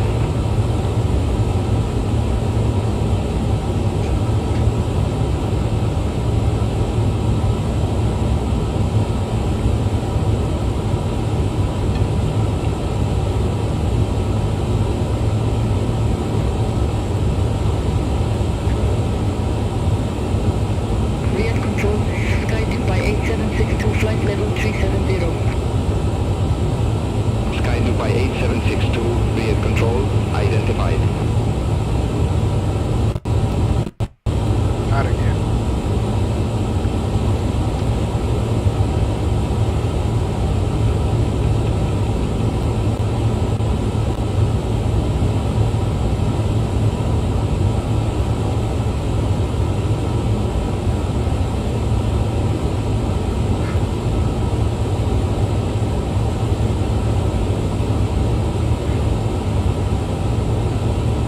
Alright, so my mic is permanently on now.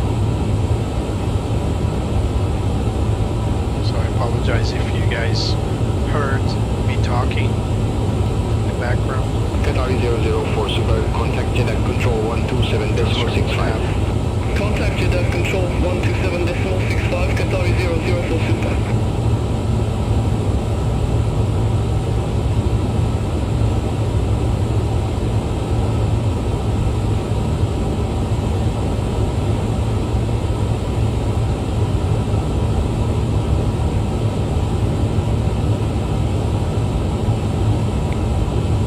So where are we now?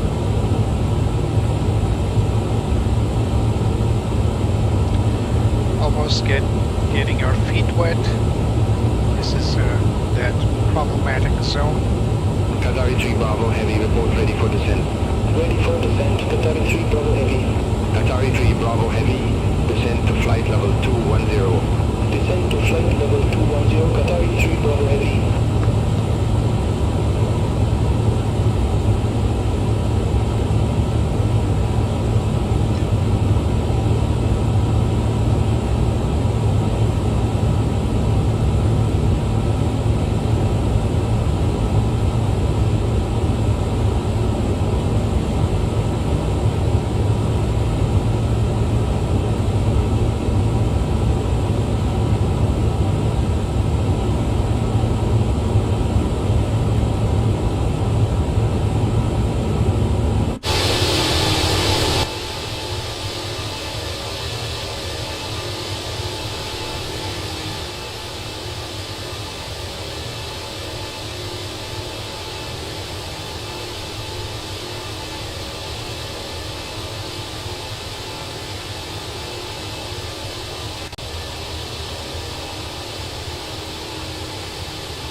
Qatari 3 Bravo Heavy, contacted at control 127.65.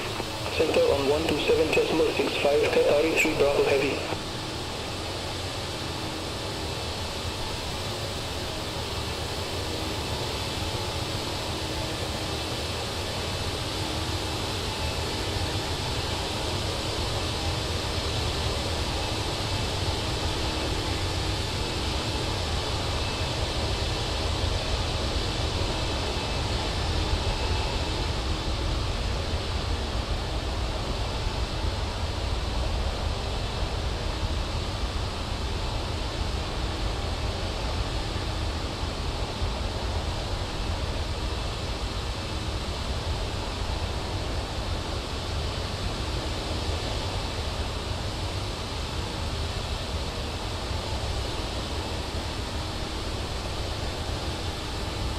Emirates 1 Charlie Lima Super, contact Bahrain radar 127.525, good day. Center on 127.525, Emirates 1 Charlie Lima Super.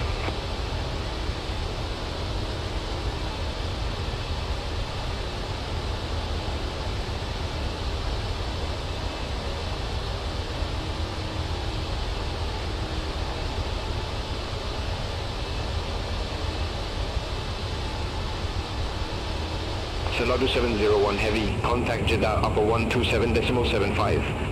Contact Jeddah upper 127.75, Salado 701 Heavy.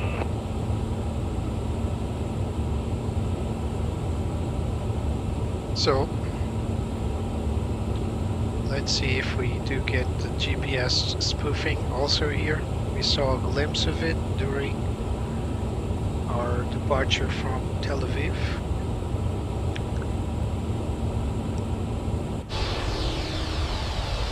We're now flying over the infamous Red Sea. No, it's not the Red Sea, what's it called? Well, near the Strait of Hormuz. That's all we need to know. It's not the Red Sea, it's the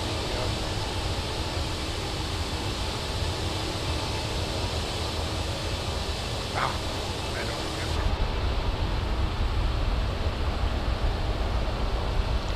To our right there will be Qatar.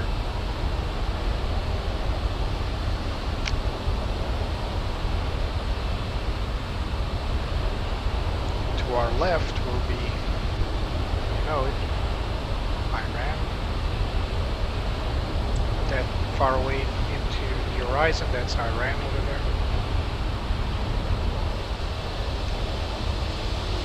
That's Qatar. But they're on the right Riyadh side. Control, Sky by 1 Hotel Echo, good evening, flight level 370. So I'll explain. Sky by 1 Hotel Echo, Riyadh control That's still identified. the United Arab Emirates. Emirates. Qatar is here. Etihad 560, Riyadh control identified. We're about to cross to the other ATC control.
Contact Bahrain radar 127.525 Emirates Whiskey Tango 4 Heavy.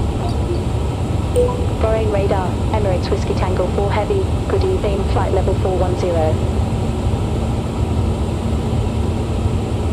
Emirates Whiskey Tango 4 Heavy, Bahrain radar identified.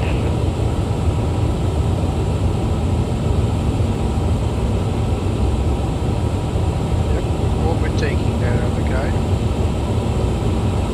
There it goes. Bye-bye.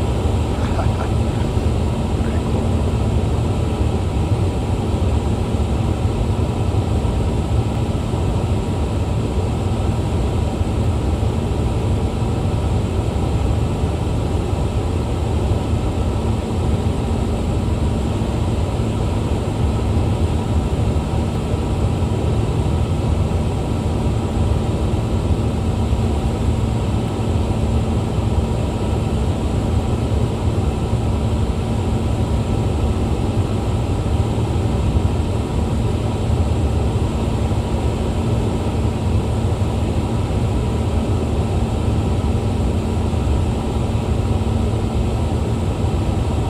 Bahrain is over here, by the way. This is Qatar, United Arab Emirates. Sorry, this is Saudi Arabia, what am I saying? Saudi Arabia, Bahrain, and Qatar. And Iran, of course.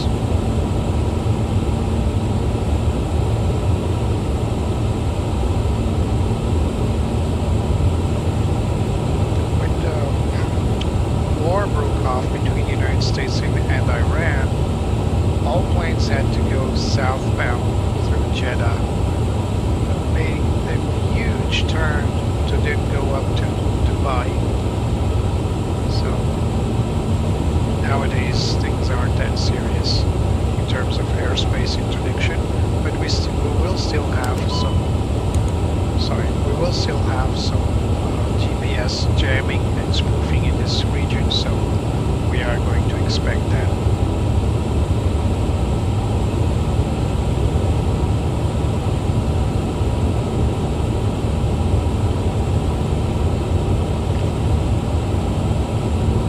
There's our top of descent, 80 nautical miles ahead, so as we get closer I'll turn off time compression so we can start our preparation for the descent.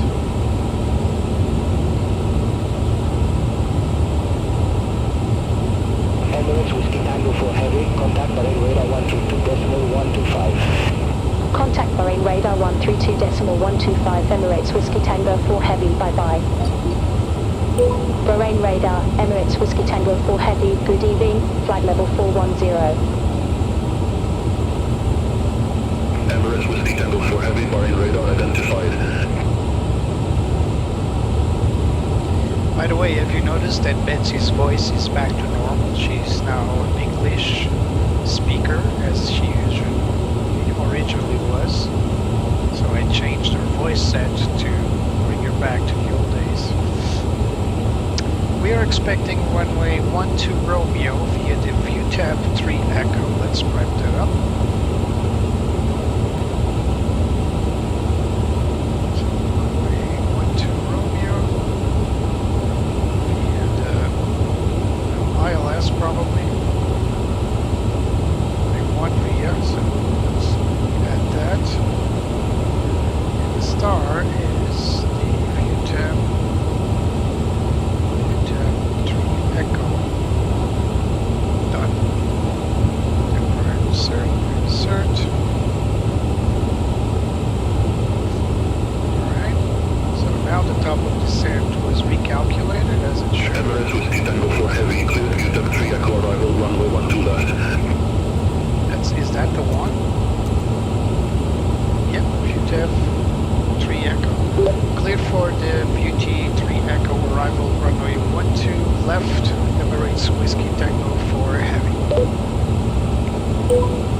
accepted for the pre-briefed approach. So all we need now is start preparing for descent. So let's just go here for terminal charts. Unpin this one. Unpin that one. Arrival. And the airport chart.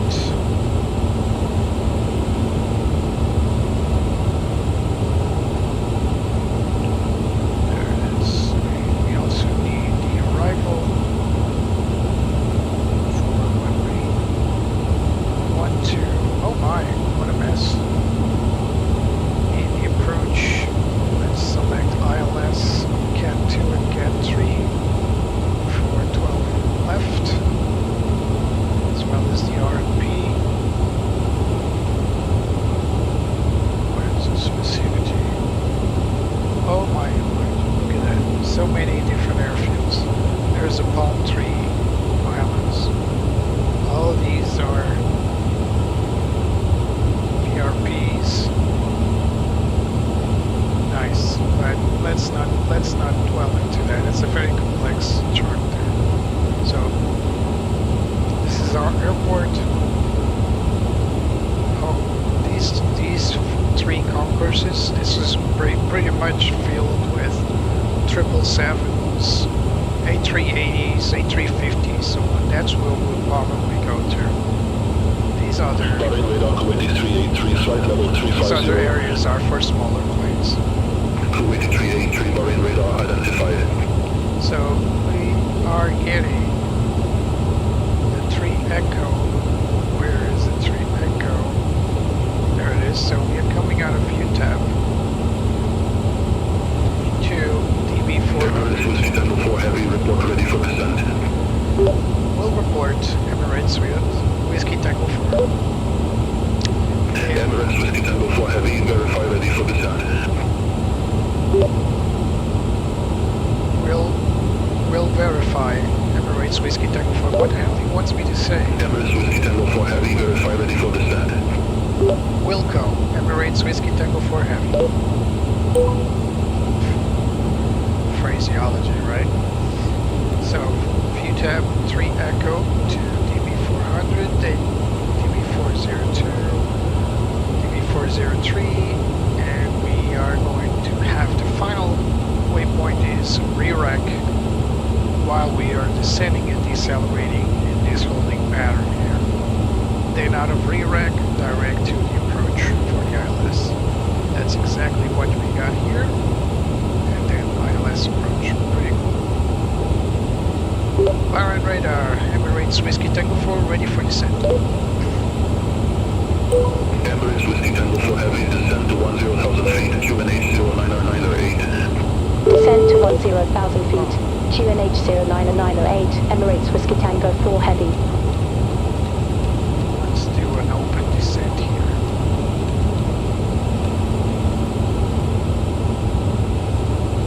Here we go. So QNH 09908, so our bird activity reported, not very different, is it? So we are, our transition altitude will be flight level 150, so need to be careful with that.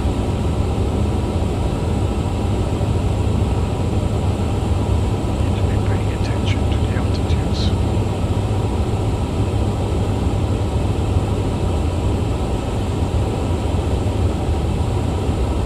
Guys, if you like what you see, remember leave a like, subscribe, donate. Anything that you do helps the channel very much.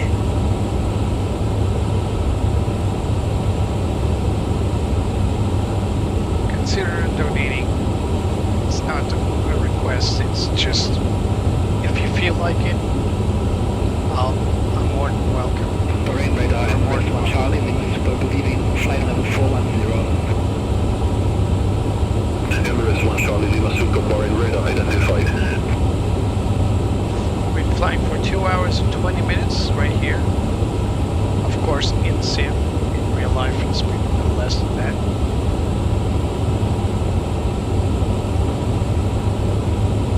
We got Dubai up ahead. It will be cool to see the little palm tree islands at night. Last time I've been here, it was during the daytime, so this is cool night landing today. Don't worry, most of my flights are on the Middle East, on to Asia will be during the daytime for sure.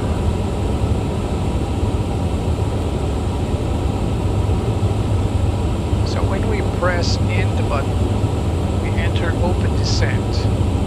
So we have DES on, and it will stabilize at 1,000 feet per minute on a descent rate until it can reconnect with the calculated managed descent. When it does that, which is this little symbol here, this Emirates Whiskey Tango 4 Heavy, contact UE radar 132.15, good day.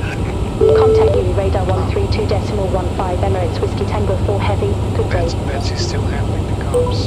UE radar, Emirates Whiskey Tango 4 Heavy, passing flight So level this 384, descending to symbol is where 10,000 we'll be feet. intercepting the managed descent. Emirates Whiskey Tango 4 Heavy, UE radar After an alpha, somewhere over here. So I'm going to turn off Betsy so I can reply to the ATC.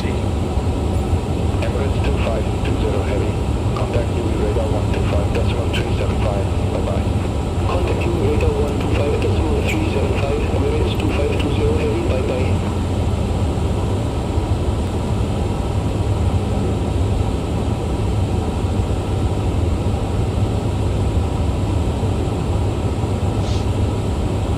So we are already seeing that we are landing at runway 12 Romeo. We try, wait a minute, 12 Romeo is, wasn't it? 12 Lima.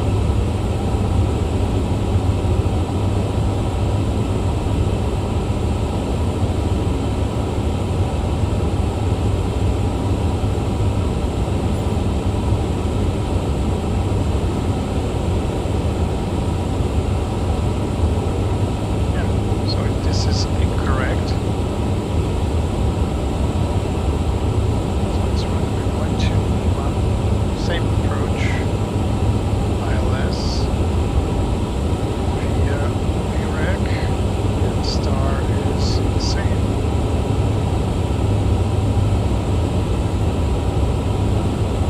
So oops, the via. Alright.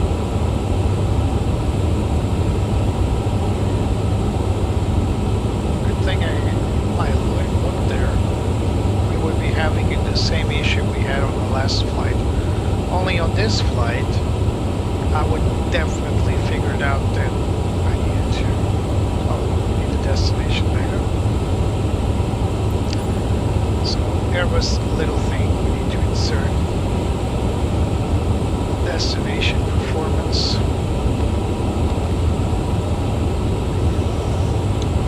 So magnetic wind is 130.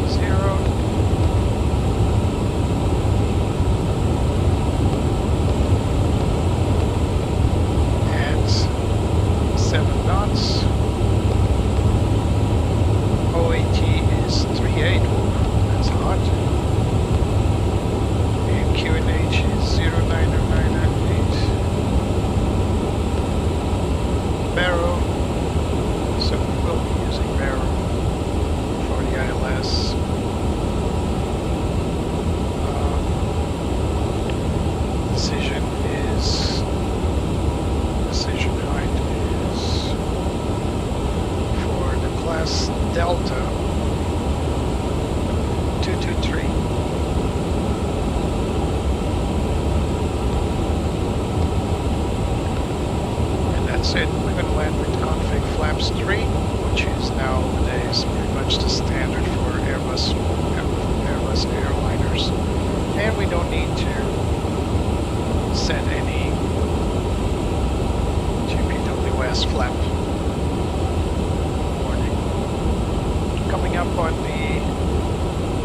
complicated zone where GPS jamming is expected. Not like I want to, but it is expected nevertheless.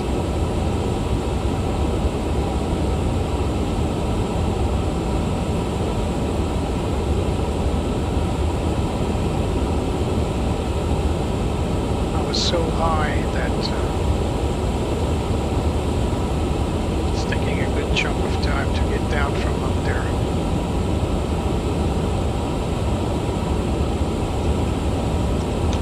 Got some nose wind, it's not helping. It's alright.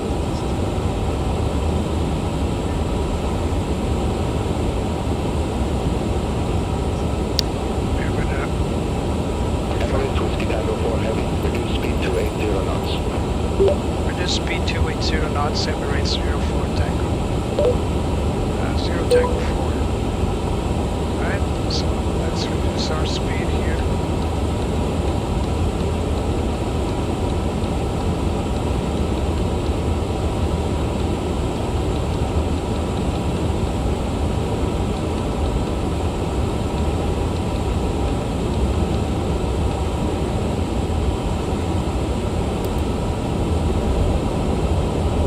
Speed brakes out.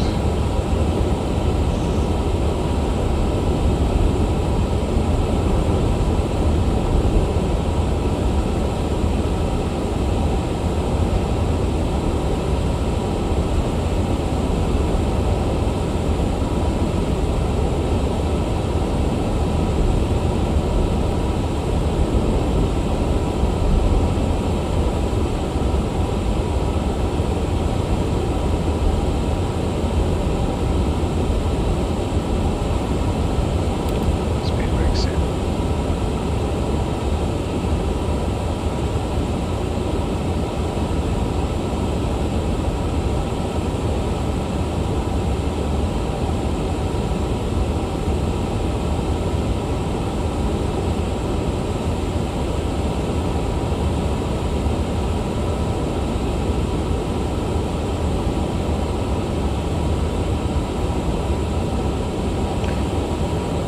So I was going to perform the descent. I have a descent checklist, but I was going to perform. So we got only the approach phase, so let's skip the descent checklist then. Some planes will have memory items for stuff that's not included on the checklist. The A350 has a lot of memory items.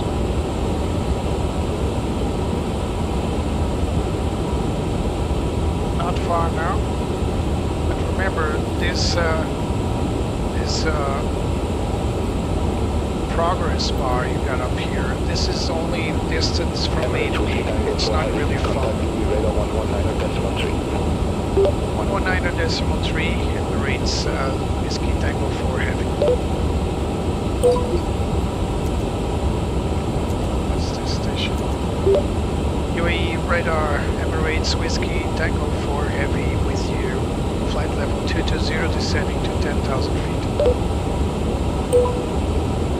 Emirates Whiskey Tango 4 Heavy, radar identified. Our little plane was about to show up here.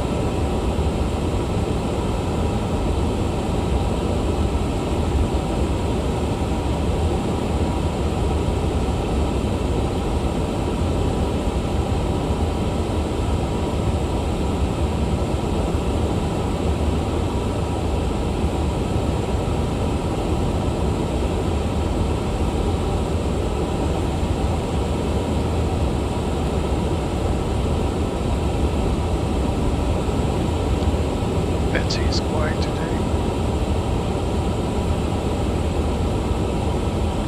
She likes it when I handle the comms because she's a little shy.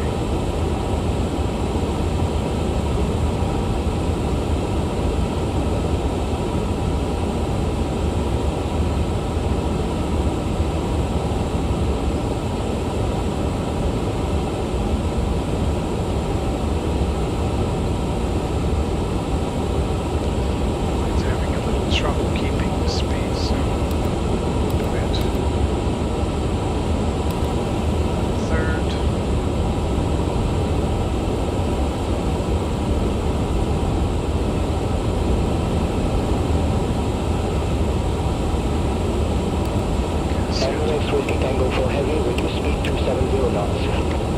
Reduce speed to 70 knots, Emirates Whiskey Tango 4.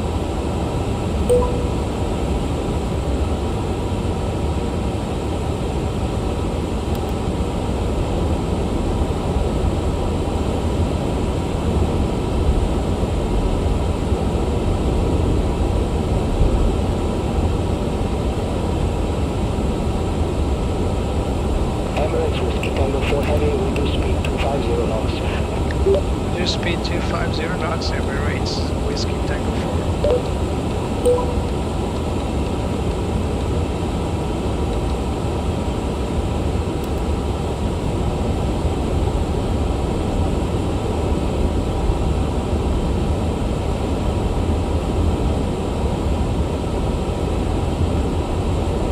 The reason it's telling me to reduce speed. Emirates Whiskey Tango 4 Heavy, reduce speed 240 knots.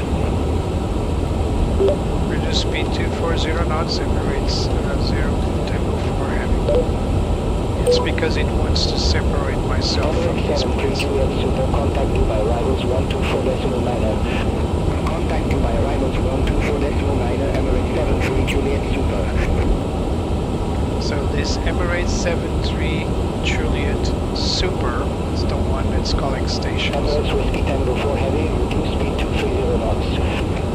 Reduce speed 230 knots, Emirates Whiskey Tango 4.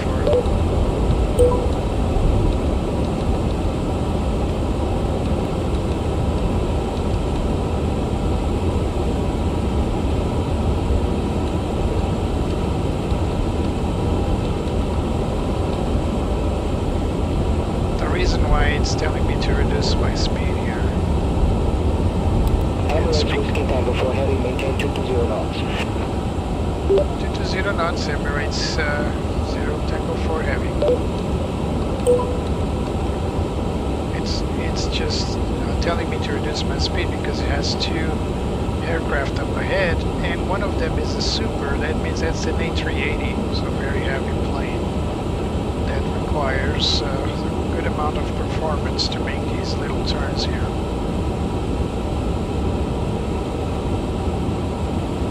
So 220 knots, that's yeah, it's way, so we could reduce or help to reduce our speed with flaps 1.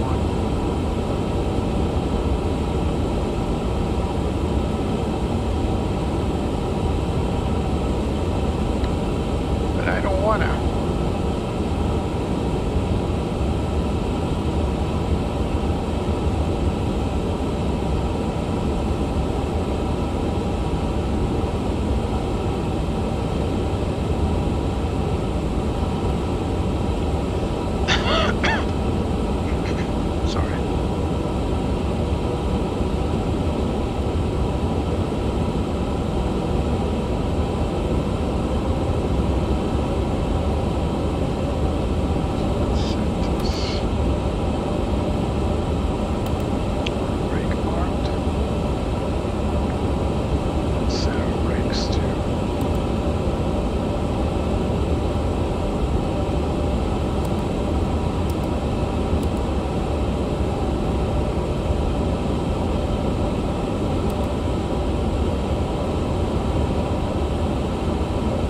Whiskey Tango 4 Heavy, descend to 7,000 feet, QNH 09098. Descend to 7,000 feet, QNH 09098, Emirates 0 Tango 4 Heavy.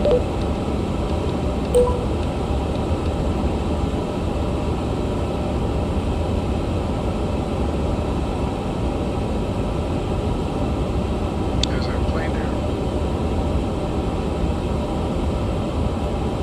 Once established to land, there are 2 more here. Not sure what these will do. They're also Emirates aircraft, by the way. There's one landing right now. There's one on the approach.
Emirates Whiskey Tango 4 Heavy, contact Dubai arrivals 124.9. 124.9 Emirates Whiskey Tango 4 Heavy. Dubai arrivals Emirates Whiskey Tango 4 Heavy with you, flight level 10,000 feet, not flight level. Emirates Whiskey Tango 4 Heavy, Dubai arrivals, information Sierra current, QNH 09098, expect the ILS approach, runway 12 left. Expect ILS runway 12 left, QNH 09098, Emirates Whiskey Tango 4 Heavy. Emirates Whiskey Tango 4 Heavy, descend via start to 2,000 feet, QNH 09098. Descent via start to 2000, QNH 09098, Emirates Whiskey Tango 4 Heavy. Emirates Whiskey Tango 4 Heavy, reduce speed 200 knots. Reduce speed 200 knots, Emirates 0 Tango 4 Heavy. Alright, now I'm going to deploy flaps 1. Emirates Whiskey Tango 4 Heavy, reduce speed 190 knots. Enable Emirates Whiskey Tango 4 Heavy.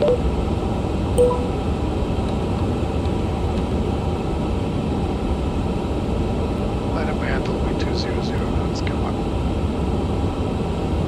Speed check flaps 1.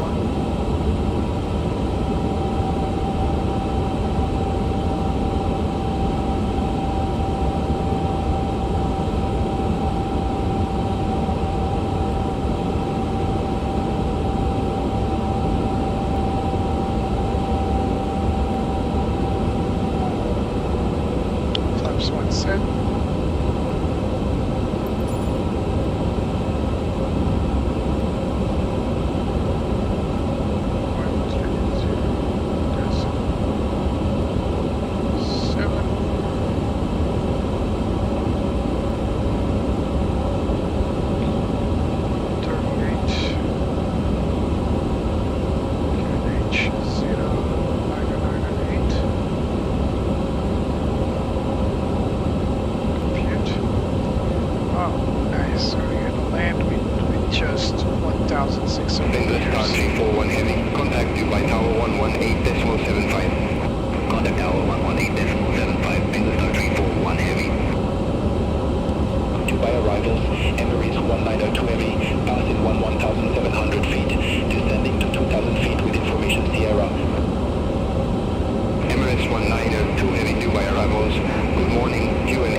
Emirates Whiskey Tango 4 Heavy, reduce speed 180 knots.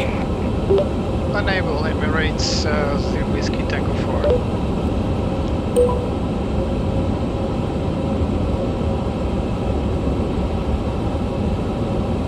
I'm gonna do this whole slalom here. You can perfectly just set up everything for me to squeeze in to land. Come on.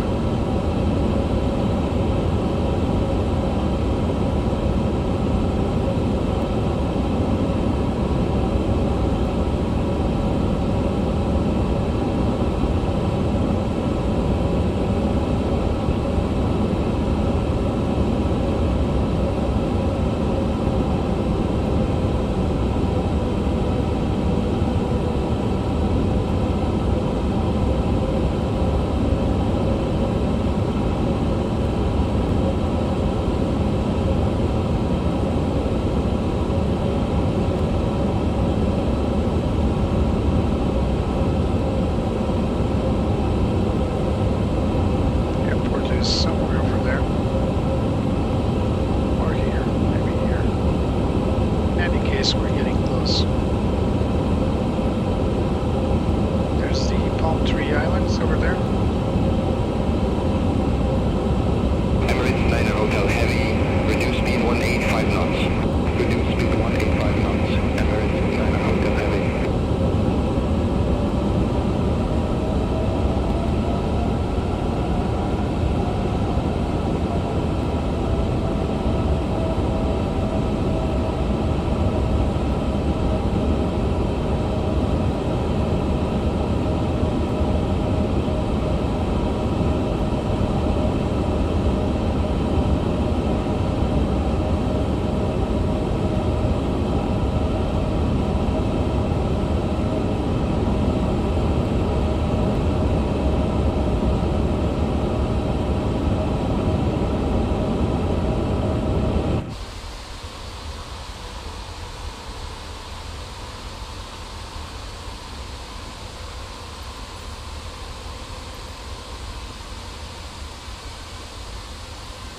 Emirates Niner Hotel Heavy, resume normal speed. Resume normal speed, Emirates Niner Hotel Heavy.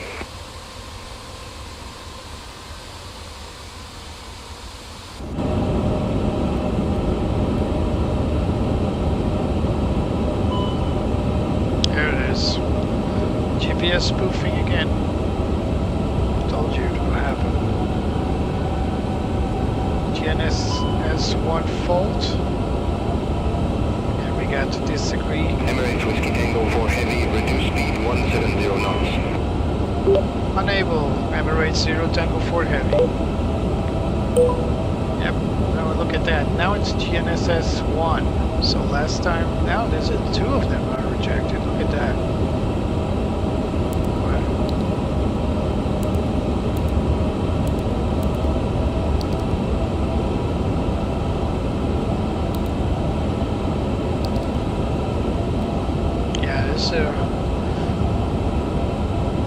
So here Genesis 2, although we have 2 failures, it's only reduced to 1 GNSS system for now.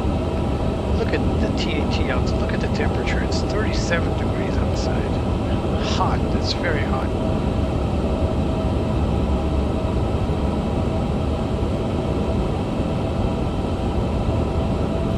So TCAS is malfunctioning, so all these planes we're seeing, we need to be visual.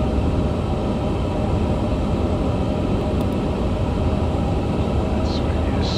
Emirates Niner Hotel Heavy, cleared direct cross-direct at or above 2,000 feet. Cleared ILS approach, runway 12 left. Cleared direct cross-direct at or above 2,000 feet. Cleared ILS approach, runway 12 left. Emirates Niner Hotel Heavy. Emirates 73 Juliet Super, maintain 220 knots. Maintain 220 knots, Emirates 73 Juliet Super. Still not cleared for the ILS, so we are on our final little leg here to reback, or whatever it's named. Re-rack. This is our final waypoint. After that we'll switch to ILS. So we're just waiting for the clearance for that, but we don't have... 73 Juliet Super, resume normal speed. Resume normal speed, Emirates 73 Juliet Super.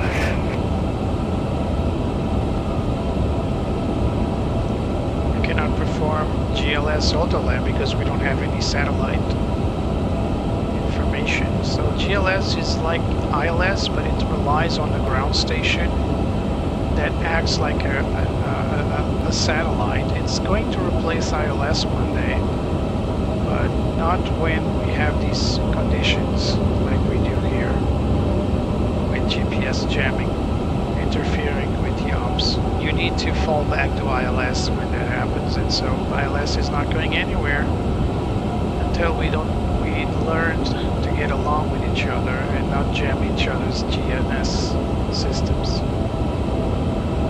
That's a little message to those that decide.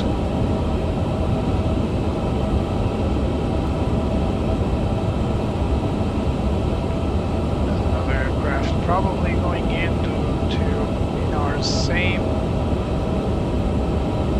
same ILS approach, so I am going to reduce speed now. Allow it to pass, because it's cleared for the ILS. If that's the plane that's going for the ILS, it's already been cleared.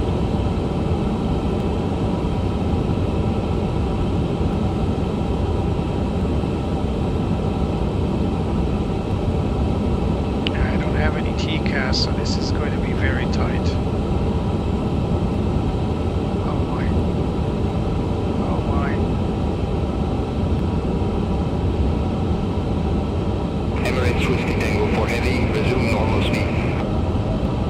Resume normal speed, Emirates Whiskey Tango 4 Heavy.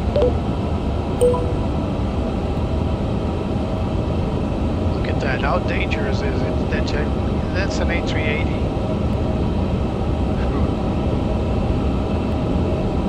That was very close. And it's diving like crazy.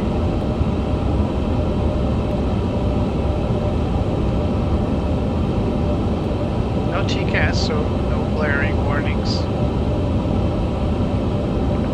So we recovered GNSS, no longer being spoofed or jammed.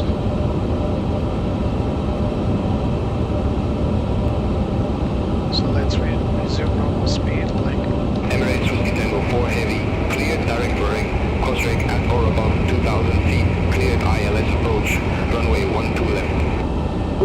Clear to re-rec at 2,000 feet or above. Clear for the ILS runway 12 left. Emirates Whiskey Tango 4 Heavy. Alright, let's... Emirates 73 Juliet Super, cleared direct bearing, cross rate at or above 2,000 feet, cleared ILS approach, runway 12 left. Cleared direct bearing, cross rate at or above 2,000 feet, cleared ILS approach, runway 12 left, Emirates 73 Juliet Super. Back to Sky 2 by 1808, descend via star to 2,000 feet, QNH0998. Descend via star to 2,000 feet, QNH0998, Sky 2 by 1808. I just want to get separated. Emirates 9 Hotel Heavy, contact due by tower 118.75. Contact tower 118.75, Emirates 9 Hotel Heavy. But not too fast, because there's a plane up ahead as well. All aircraft be advised information tango now current, QNH0998. Emirates Whiskey Tango 4 Heavy, minimum approach speed. Minimum approach speed, Emirates Whiskey Tango 4 Heavy. Let's go to vRAAS.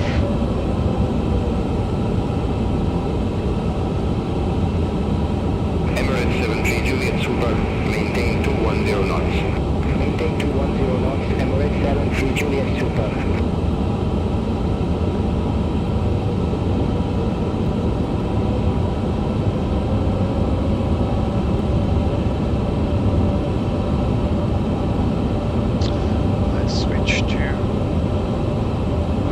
Chart. Climb. There's the A380. Need to accelerate, sorry. Adjust vertical speed. Adjust. Climb. Clear of the conflict.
Approach mode on, ILS system active. intercept. Glideslope star.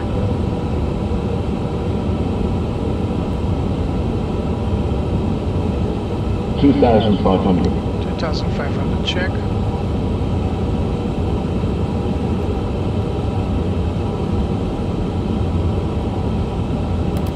Emirates Whiskey Tango 4 Heavy, contact due by tower 118.75. 118.275 Emirates 0 Whiskey Tango 4 Heavy. Negative tower 1118.75. 118.75 Emirates Whiskey Tango 4 Heavy. Tower Emirates Whiskey Tango 4 Heavy with you, ILS approach, runway 12 Lima. Emirates Whiskey Tango 4 Heavy, due by tower, wind 130 degrees, 5 knots, runway 12 left, clear to land.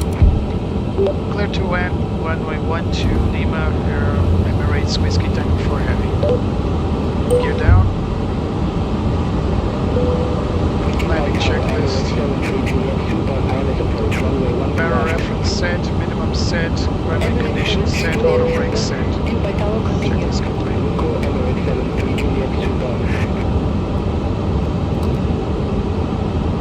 Let's me check flaps 2. Flaps 3. 1,000. 1,000 check.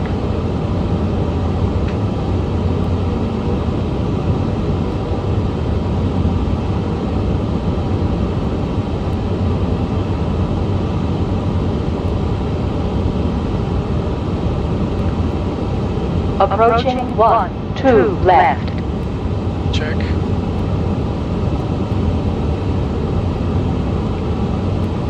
Autopilot off. 500.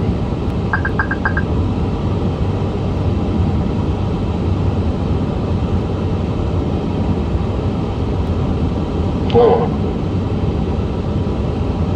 400 check. 300. 100 above.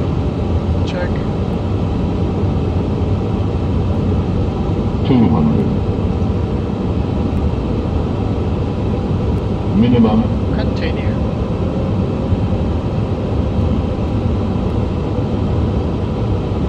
100. 50. 40. 30. 20. Retard. 10. Retard. Touchdown. Reverse. Auto brake set.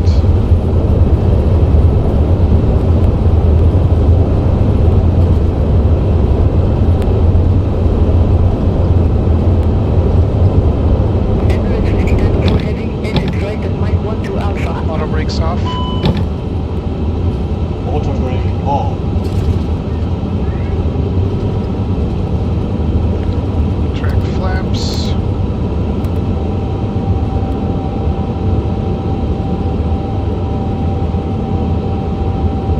Emirates Whiskey Tango 4 Heavy, exit right at Mike 12 Alpha.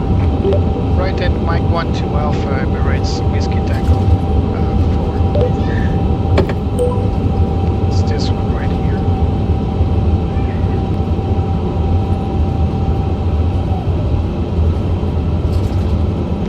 Starting PO. Caution, on taxiway, on taxiway. I know.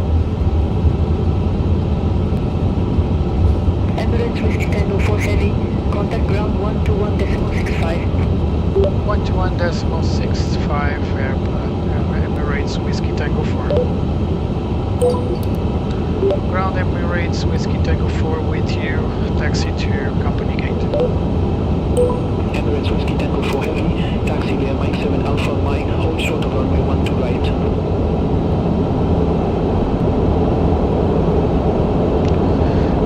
Taxi to Mike 7 Alpha Mike, hold short runway 12 Romeo. Emirates Whiskey Tango 4. Negative, hold short runway 12 right. Hold short runway 12 right. Emirates Whiskey Tango 4. That's what I said. I just said Negative, wrong. hold short runway 12 right. Hold short runway 12 right. Emirates Whiskey Tango 4 runway 12 right, taxi to stand Golf 22 via Mike, Kilo 7 Kilo. Taxi to stand Golf 22 via to cross runway 12 right via Mike, Kilo 7 Kilo, Emirates Whiskey Tango 4 Heavy. Emirates 73 Juliet Super, taxi via Mike, hold short on runway 12 right. Taxi via Mike, hold short of runway 12 right, Emirates 73 Juliet Super. I overshot again. So let's cross here.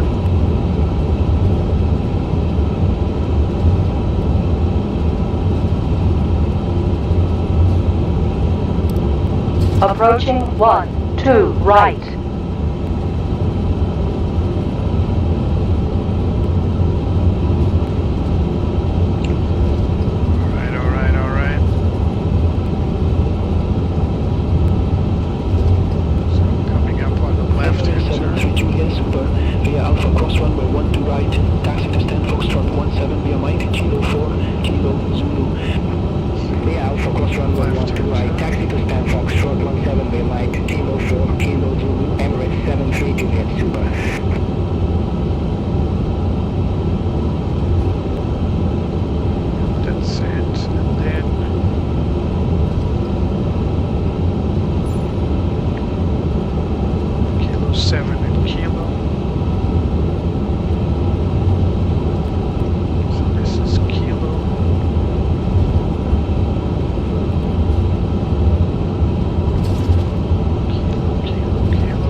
Of A380s and 777s.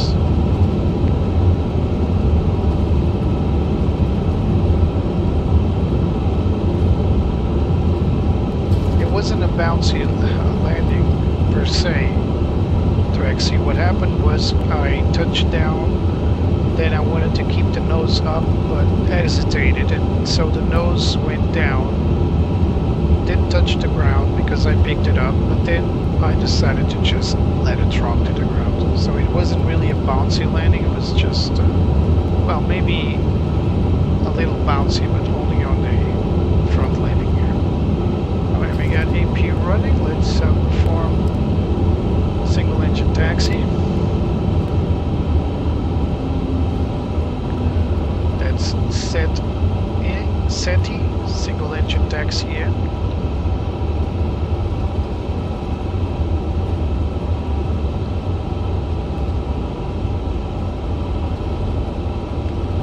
Not like Emirates do that, but I'm trying to follow some SOPs here.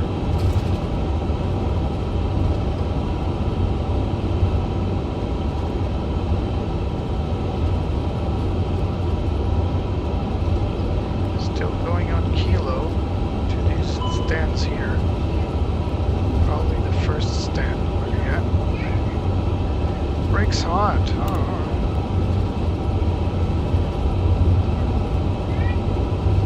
First shocks, delay, takeoff. So we have hot brakes.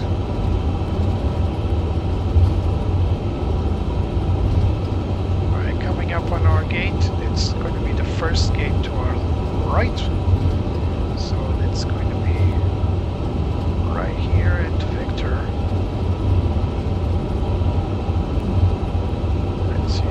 GSX is cooperating. G22. It's got it. There it is. G22 to our right.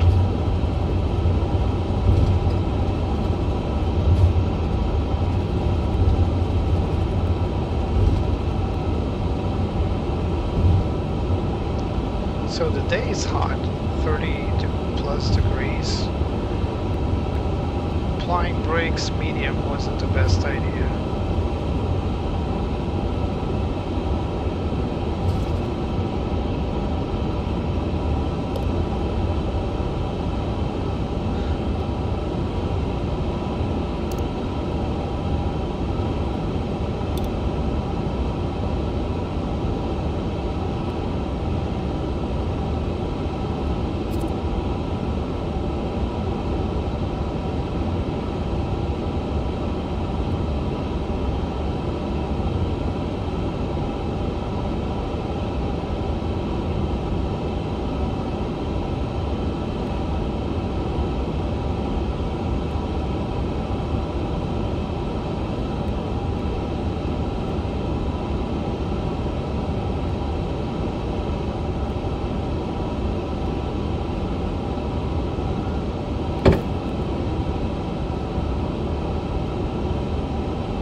is online.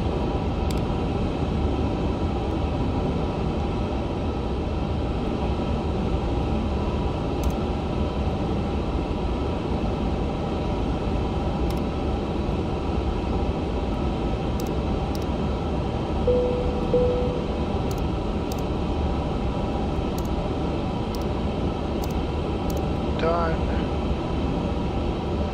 Let's go here to request ground power.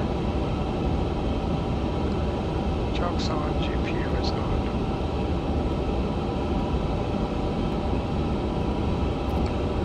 Let's request deboarding. Deboarding requested.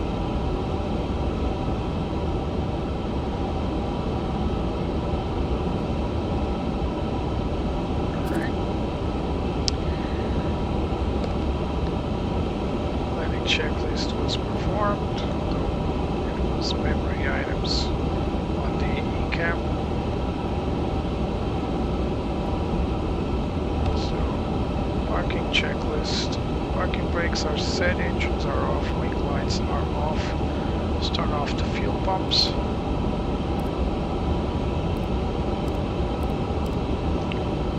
Parking checklist complete. Alright, welcome to Dubai. Emirates 192 heavy, This taxi via was Mike, hold short of runway 12 very right. cool flight. Taxi via Mike, hold short of runway 12 right. Emirates 192 heavy.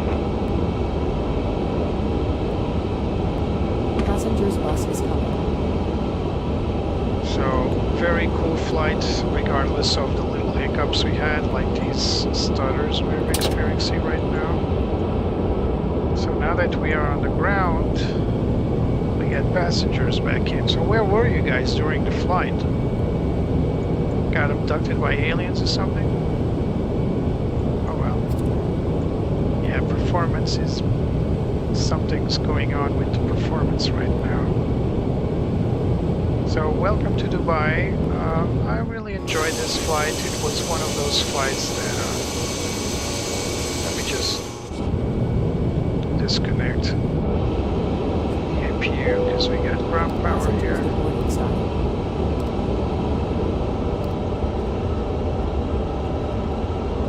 And so let's take a look at our wheels because they're running hot.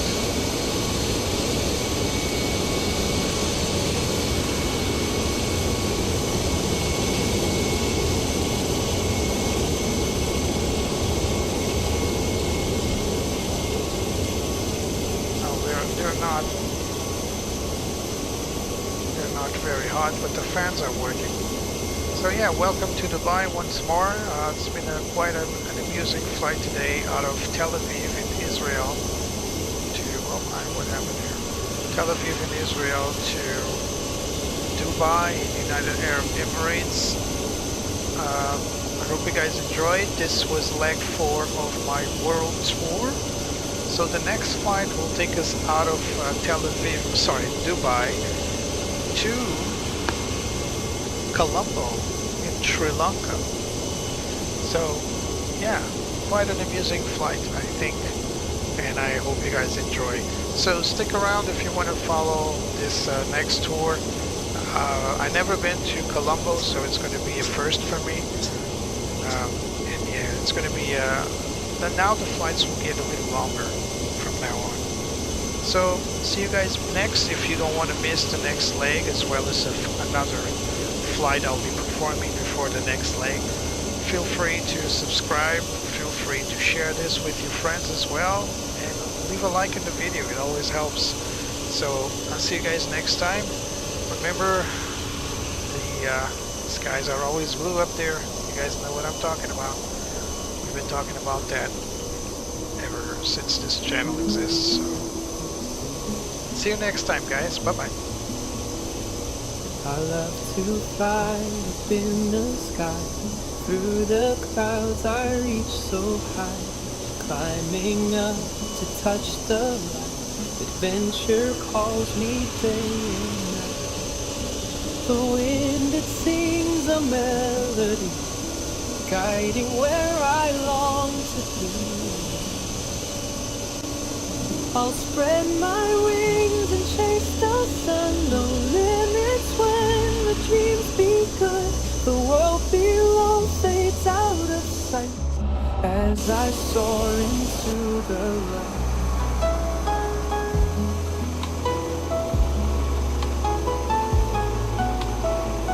The stars above begin to shine, painting trails so bright and fine.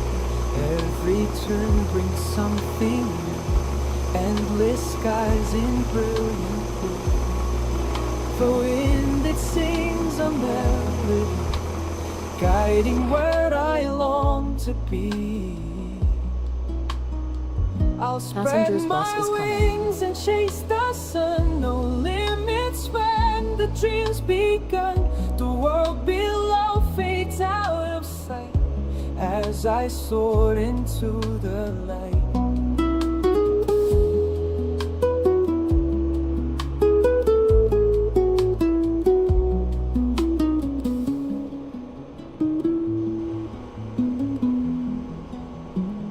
I'll spread my wings and chase the sun. No limits when the drums begun.